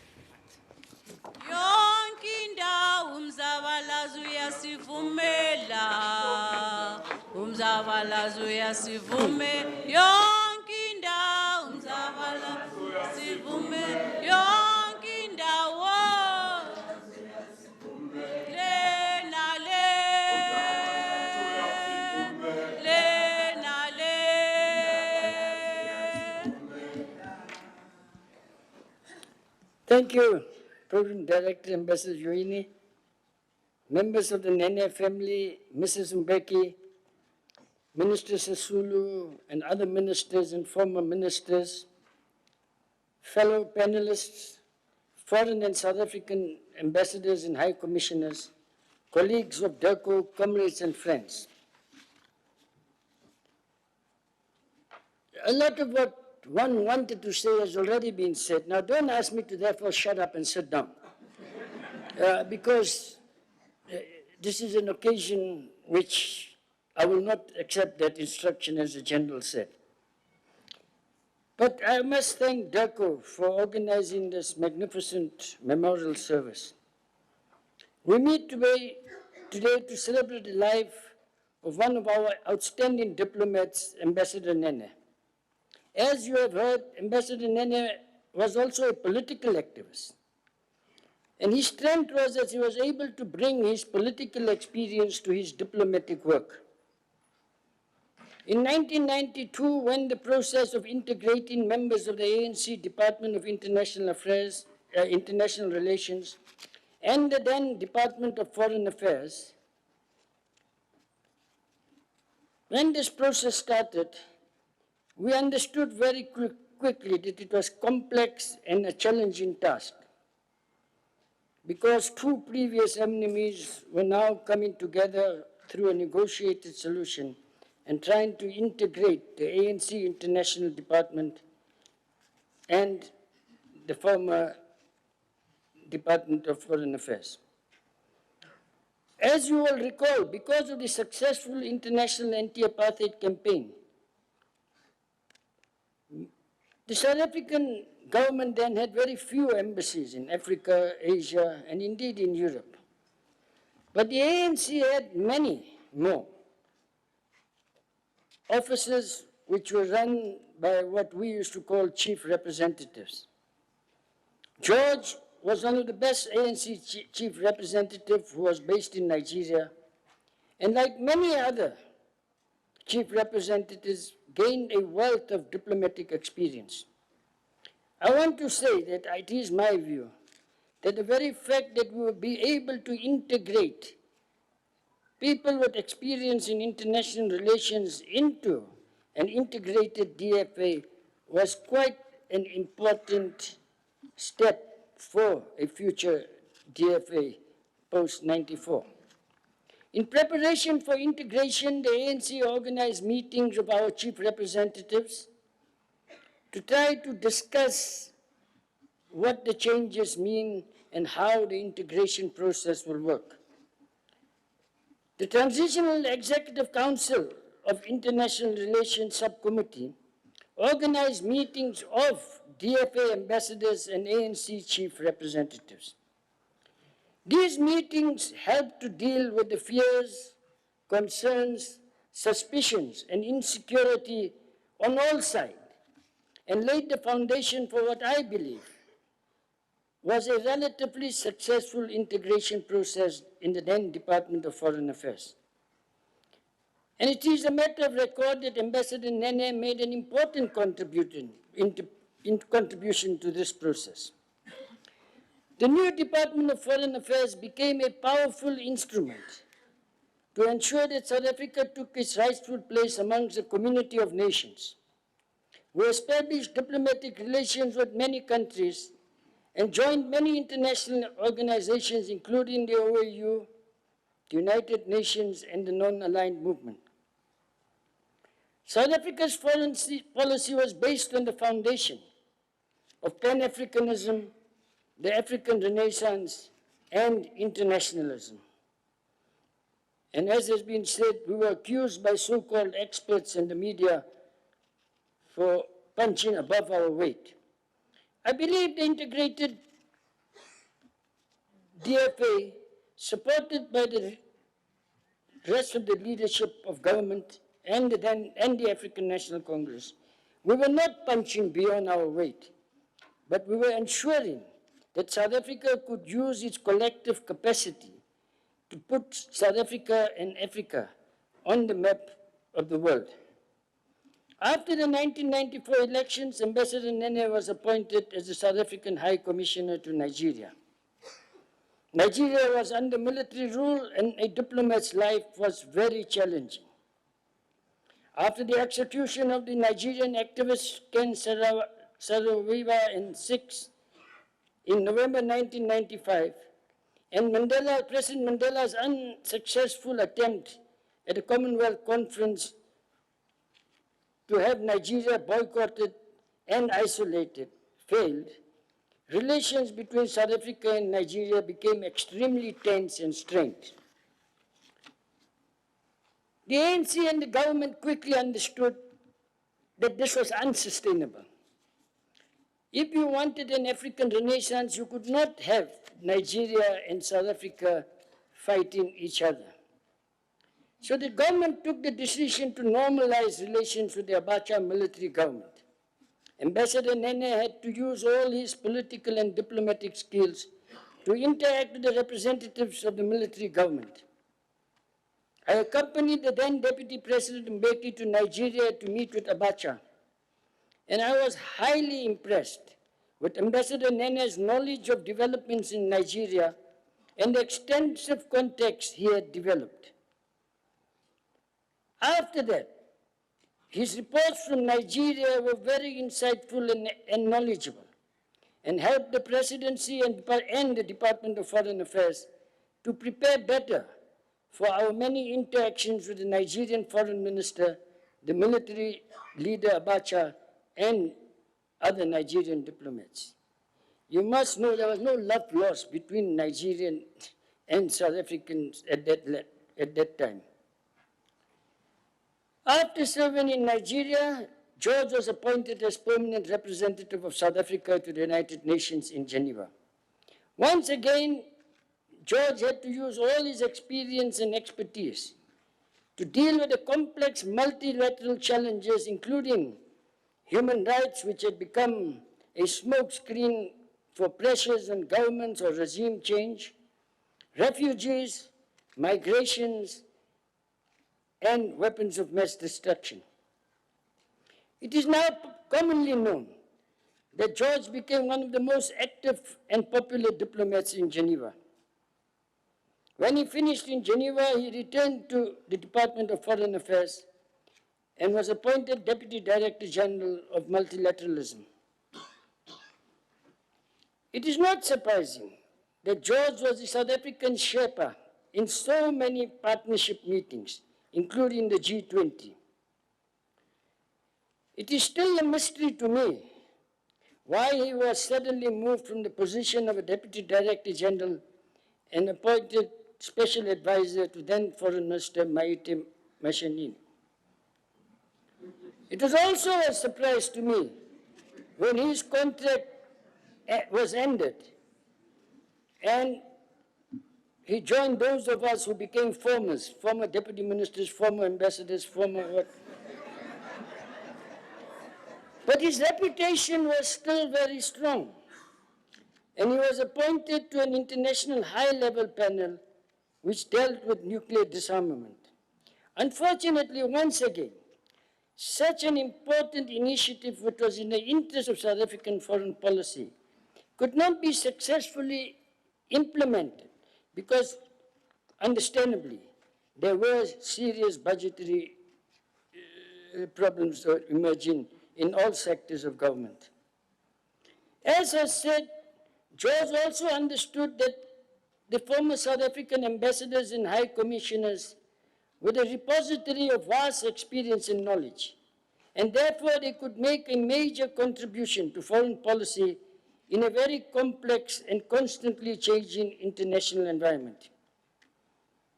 It is therefore not surprising that he was one of the founding members of the Association of Former Ambassadors, High Commissioners, and ANC Chief Representatives. And, as was said, he was elected the first chairperson. We must, as we discuss the life and experiences of George, ask why was he such a successful diplomat? As has been said, he was quiet, a good listener, a team worker, and when he spoke, which was rarely, he made a lot of sense. And he had a deep knowledge of the workings of the UN system and indeed of power politics. This enabled him to analyze and interpret global trends and its impact on South Africa's foreign policy, something we have been missing in recent years. So, as has been said, George was an excellent diplomat and one of South Africa's top multilateralists who contributed immensely to the development of foreign policy post-1994. Appropriately, President Ramaphosa, in his tribute to Ambassador Nene, said, I quote, "Through his leadership in our diplomatic service, Ambassador Nene was instrumental in preparing South Africa's emerging diplomatic representatives for the dynamics and demands of a rapidly changing world. His contribution lives on in South Africa's regional, continental, and global relations," unquote. I think we must not underestimate the meaning of those words. And therefore, we must see how do we keep the legacy of George's thinking alive, and how do we make sure that the new young diplomats develop their own understanding of the world we lived in based on past experiences. As Deputy Minister from 1994 to 2008, I was privileged to have known George over the years, and I was empowered by the excellent analysis and advice that George and other DFA colleagues provided to me. I do believe that no minister or deputy minister can effectively function without an effective machinery of what is now called DIRCO. The best tribute that we can pay to Ambassador Nene is to ensure that DIRCO and our diplomatic corps once again reaches the excellent heights reached by DFA post-1994. I am confident that the new minister, Minister Sisulu, will take the necessary steps to ensure that we begin to punch above our weight and we begin to play in the heavyweight division. This is our destiny, and we have to play it as South Africa. And it is important under your leadership, Minister Sisulu, that DIRCO once again becomes the champion of the African Renaissance, internationalism, and a nuclear-free, peaceful, and better world. And finally, to the association, I want to urge them that to keep Ambassador Nene's legacy alive, the association members must be more dynamically involved to ensure that the Afasa flight does not stay on the runway for too long and does take off eventually. To the family, let me say you gave us a wonderful son, father, and indeed a comrade. I personally spent at least 4 days a week with him. Now and then, Willile gate crashed. And we had excellent discussions. You know, how he and Willile lived so long together, I don't know. Because George being quiet, and you know, Ambassador Willile, he will speak, and he won't let you interrupt. There's no point of order or anything. But we got used to him. When he stopped to have a drink, we made our points. So we will miss you very much. We'll miss George very much. But family, please know, George was one of our family. You will remain one of our family. Thank you.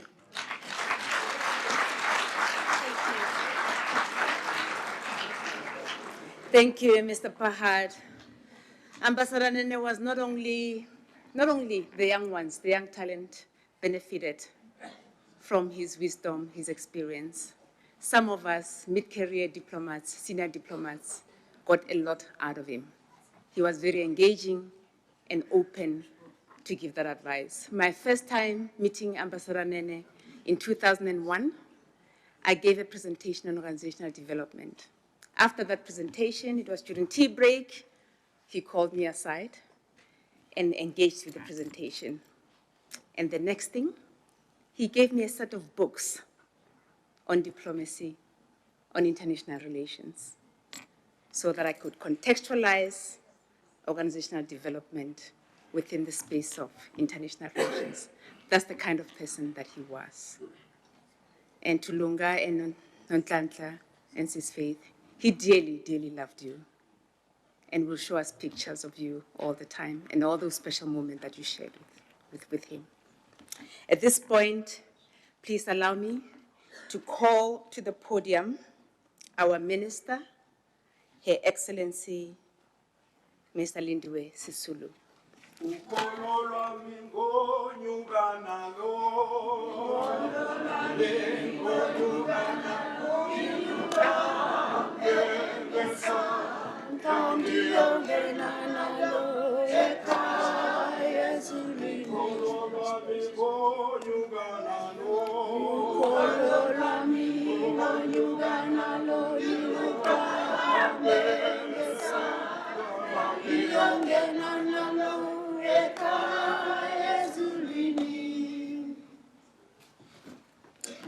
Thank you, Program Director, the family of Ambassador George Nene, honorable ministers and deputy ministers, former First Lady Zanele Mbeki, the Dean of the Diplomatic Corps, together with your excellencies, ambassadors, high commissioners, all protocol observed. My fellow workers at DECO, the friends of Comrade Ambassador Nene, who shared some part of his life with us, ladies and gentlemen, I took this decision to have this memorial service, an extraordinary memorial service, because I wanted to bring George Nene back into this environment.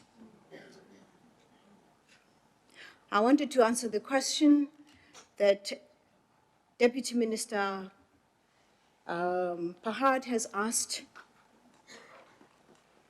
and I wanted him to leave this world from amongst us, that we have the opportunity to say to him, we loved him, we cared for him, and we wanted him to be with us at all times.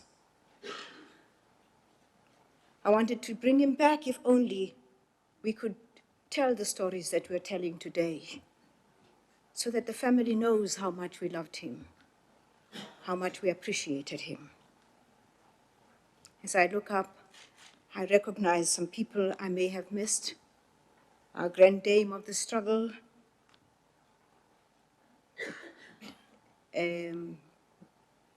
Mama Lindiwe Mabuza, and the renegade of the ANC, who's now the leader of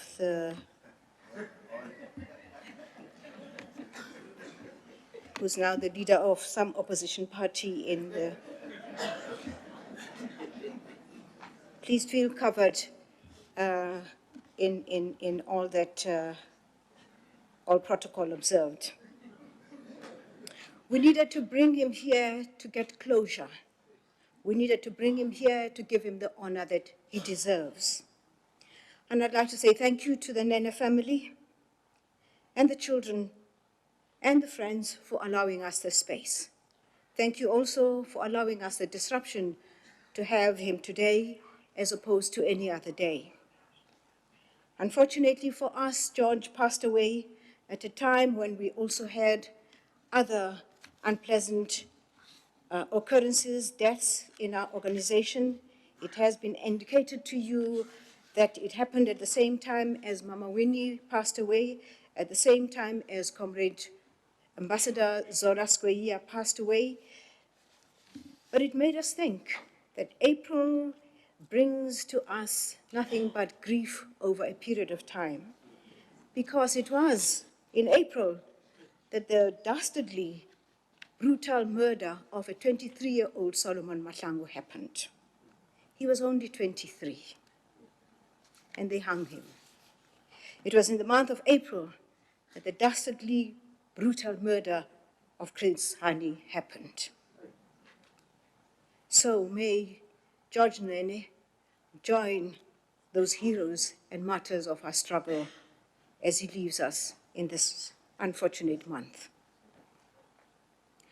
We honor George today at DECO where we have established ourselves as an entity that serves and fiercely guards the interests of our people, because people like him gave everything they had to make it possible for us to be here. He who gave everything selflessly got nothing from us, because that's not what he wanted. He did not want anything from us. He wanted to give all he could because he cared so deeply for this country, and he cared so deeply for this particular department. I wish there was a better way to thank him, and I wish that the country could find a better way to recognize the sterling contribution that people like him have given to us. However, I think that the deputy chair of the former ambassadors must have been planted to make this request. And on behalf of George Nene, in recognition of the work that he has done, I'd like to say to the former ambassadors, this is your home. We will revive the Former Ambassadors Association, and I will provide you with the necessary resources.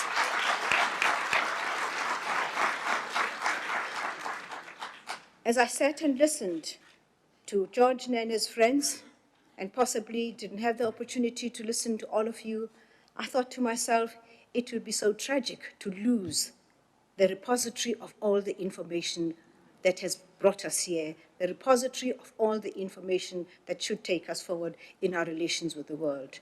So therefore, I pledge myself. I wouldn't want to be too presumptuous to rename it George Nene, but nonetheless, I am giving it in his honor so that people like him are able to feel at home, to know that we are here and make sure that we are able to provide our young ones with the necessary support that they need. The two highlights that I want to point out here, recognizing that we are running short of time, I'd like to say to our ambassadors, I want to give a special apology. I am told that you were in the memorial service of Mama Winnie for 5 hours without any refreshment, and that one ambassador had an unfortunate incident. It won't happen again. We do keep African time, but from time to time, when you are present, we will try to keep to the script. So I'll go straight to two issues that I want that we should always remember about George Nene. George Nene was a career diplomat long before DIRCO was established. Having trained in the Soviet Union, and I would dare say General Nyanda, Mr. Lawton, being trained in a different country, I was trained with George Nene in the Soviet Union, and that's where the best of us come from. Having trained in the Soviet Union, he came to work for a little while in the underground, and he worked in Swaziland, where I also was a student. Now, General Nyanda comes here, and he says that they were responsible for recruiting some of the ANC students, and especially those who were at the university. They didn't come to the university with the intention of recruiting. It just happened that it was the most logical way in which they could explain why they were there. But they were such a hit that the ANC almost immediately became a very famous organization at campus. The downside of it is that my room became the cry-to room, because when any of the young ladies were looking for them, they couldn't find them, and I was called upon to look for them, and I was not very fortunate most times. At least not in Spiwe. I was fortunate in finding Dikgang. But having done that, he decided that he might want to have a career in his life. He went to Sofia in Bulgaria and studied diploma in international relations, which put him in very good stead to do the work that he did do. Deputy Minister Aziz has indicated that he was posted as a permanent representative of the ANC in Nigeria, and that gave him the necessary background for the work that he did do after that. Because in 1994, when we attained our democracy, George Nene was placed in Nigeria as our first ambassador there. And it is at that particular time, as Deputy Minister Aziz has indicated, that he experienced his first unfortunate situation, because he came in at a point where the Ogoni people were in confrontation with the Abacha regime. And he had the responsibility to carry out the wishes of the ANC, especially Nelson Mandela, who had indicated to him that at all costs, General Obasanjo, General Abiola, and the writer Sarawiwa should be saved from the gallows. At that time, General Abacha's government had handed down a death sentence to all of them. Sorry, especially to Sarawiwa. George Nene did everything he could to make sure that the ANC understood and how to navigate the problem of the Nigerian politics and dynamics. Thankfully, today we have General Obasanjo with us, and we saved General Abiola. However, unfortunately, Ambassador Nene was not able to help us save Sarawiwa. The enormous diplomatic responsibility that fell on his shoulders helped us as South Africa to find a way, and today we have, I would like to think, very good relations with the government of Nigeria. We have very good relations with General Obasanjo. Fast forward, General Nene is posted back into the country, and one of the things that he is responsible for was the third National United Nations Conference on against racism, racial discrimination, xenophobia, and related intolerances in Durban in 2001. And thanks to his diplomatic skills, the conference outcome addressed the important matters of the remedies and remedial measures for the historic injustices of slavery, the slave trade, and the transatlantic slave trade, colonialism, and apartheid. It was an unfortunate period for international relations because the president at that particular time had lost his father and had to leave the conference almost immediately before the end and the wrapping up. So it was left to people like George Nene to make sure that indeed the conference did declare that slavery was a crime against humanity and colonialism, and that was one of the major that it was one of the major sources of injustices, and for us it was a major success. So here we are today to bid farewell to one of our comrades, one of those people whom we refer to as a guiding light. He shone brighter than most of us. I remember the last time I had a meaningful discussion with George Nene was when we buried Jackie Selebi. And we sat as a group of us and bemoaned our situation. We bemoaned the way that Jackie Selebi was sent off. We bemoaned our own situation. And we took a decision that it will not happen to us again, that it will not happen this way again. We took a decision that we will ensure that life does not go on like this, that people who have given so much do not leave this world dishonored. This country has been built on the great sacrifice of those people, and we need to find a way of giving something back to them, those who gave us this great freedom. Because while they lived to make sure that we have what we have today. Unfortunately, that which we pledged to should not happen continues to happen. Our stalwarts die, unknown, unrecognized, unhonored. This is wrong. Those who have been with us in DECO, we want to make sure that they're honored, they're recognized before they die. On that particular occasion, George Nene said to me, "You know, I'm here with my kids." Daughters there said, "Please take a picture of us." Now here I was, a Home Minister, George Nene had just lost his job, and he was wanting me to be a cameraman. But nonetheless, I agreed. And I took the most beautiful picture of him and the daughters and the family. And then he said, hey, make sure you don't lose that picture. Possibly for the reason that I should one day be able to give it to the kids. It was a happy picture. And I want to find the occasion to give you that picture with your father. And for my part, I'm glad we have this. George, to me, was a friend. George, to me, was a mentor.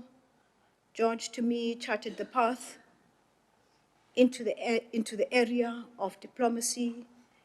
And I want to make sure that those who were in the same environment as George come back and mentor our people.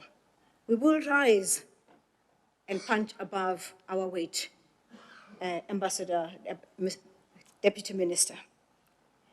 And if your weight is anything to go by, we're almost there. Because Deputy Minister has agreed to come back and assist me to review our foreign policy and make sure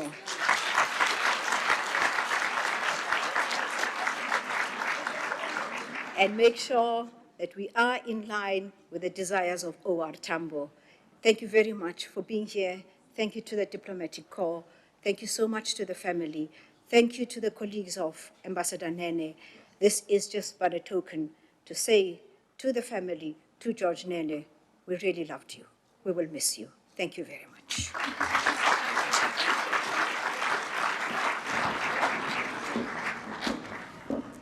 Thank you very much, Minister.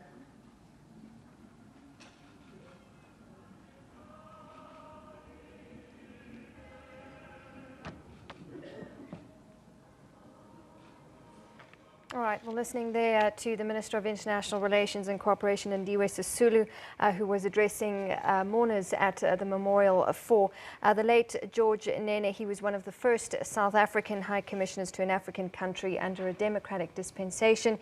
He passed away on Friday. So you're with the Midday Report. Stay with us. We'll take a quick break. I'll have more for you coming up just after this.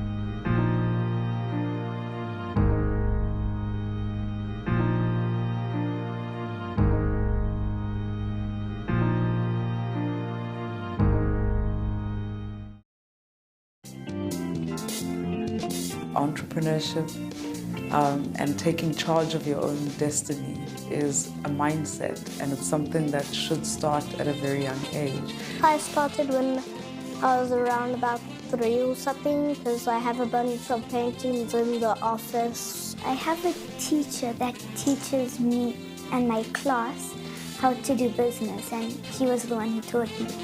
Being an entrepreneur makes you money-wise. Before everyone spent their money, I would sell the little things I painted, and I'd sell my drawings and stuff like that.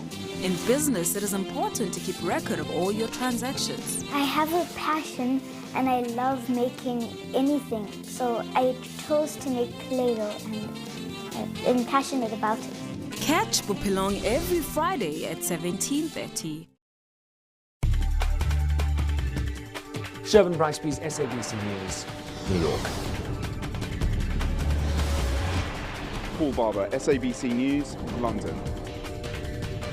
Ntebo Mokobo, SABC Ufa go tswa mo Russia. Neha Punia, SABC News, Saharanpur in Uttar Pradesh in India. Other than that, I've enjoyed every single moment of it.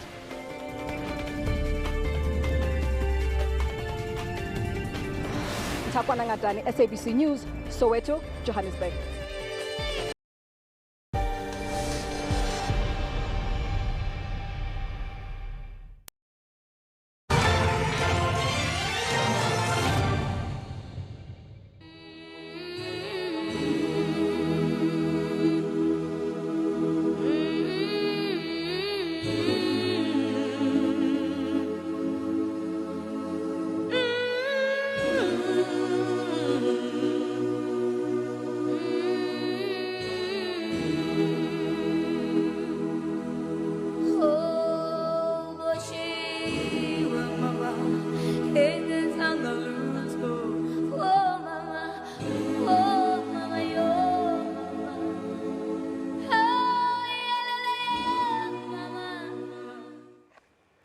thousands of ANC Women's League members have converged at the Regina Mundi Church in Soweto to pay tribute to one of their most revered leaders. The League's president, Batabile Dlamini, will deliver the keynote address later this afternoon. Mama Winnie has been honoured with a special official funeral by President Ramaphosa. Among those expected to address the Women's League is ANC Secretary-General Ace Magashule. Mama Winnie will be laid to rest on Saturday. Well, with the funeral only 2 days away, tributes continue to pour in for Winnie Madikizela Mandela, who died last week. Mourners continue to visit the Mandela home in Orlando West and Soweto to pay their respects. Thousands of people gathered at the Orlando Stadium in Soweto yesterday to attend the official memorial service. But let's get more now from outside the late struggle icon's home. Our Mangoba Mqunu is there for us. Mangoba, I would imagine that the weather hasn't kept people away from coming to pay their respects. Good afternoon.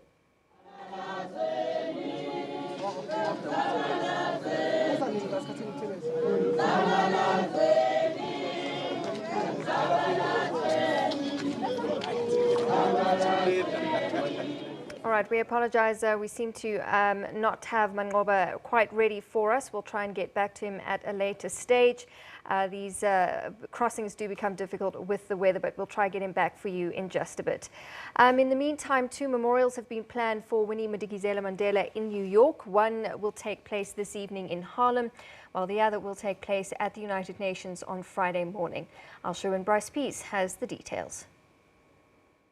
New York was the first international city that Winnie Madikizela Mandela visited alongside newly released Nelson Mandela in 1990, hosted by the first black mayor of New York, David Dinkins, who I am told will speak at the Harlem Memorial at the ripe old age of 90.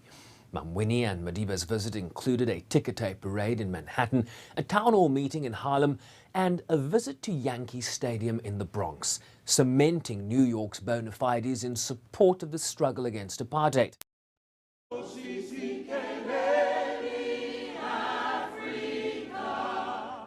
The memorial will be held at the historic Abyssinian Baptist Church that also hosted a memorial when Madiba passed away in 2013. Members of the Congressional Black Caucus, a crucial bloc in the United States Congress that delivered historic anti-apartheid sanctions legislation in the 1980s, will also be in attendance. The keynote speaker at Thursday's memorial will be Amina Mohammed, the Deputy Secretary General of the United Nations, who of course hails from Nigeria. We also understand that New York's current mayor, Bill de Blasio, has also been invited. Then on Friday, the United Nations General Assembly will pay tribute in a memorial to Mum Winnie. She was, of course, alongside Madiba, then Deputy President of the African National Congress, when they historically entered the General Assembly for the first time on June 22, 1990, to the raucous applause of member states. Friday's event will also include remarks by the Secretary General of the United Nations, Antonio Guterres, the President of the General Assembly, Miroslav Lajcek, and ambassadors representing each and every regional bloc at the United Nations. Sherwin Bryce Peace, SABC News, New York. All right, well, let's go back now to Orlando West, where our Mangoba Mqunu is there for us with a bit more on who's gathered outside the home. And as I was saying earlier, Mangoba, I don't think the weather is keeping people away from coming to pay their respects. Good afternoon. Well, certainly good afternoon to you, Natasha. The weather certainly not dampening spirits here outside.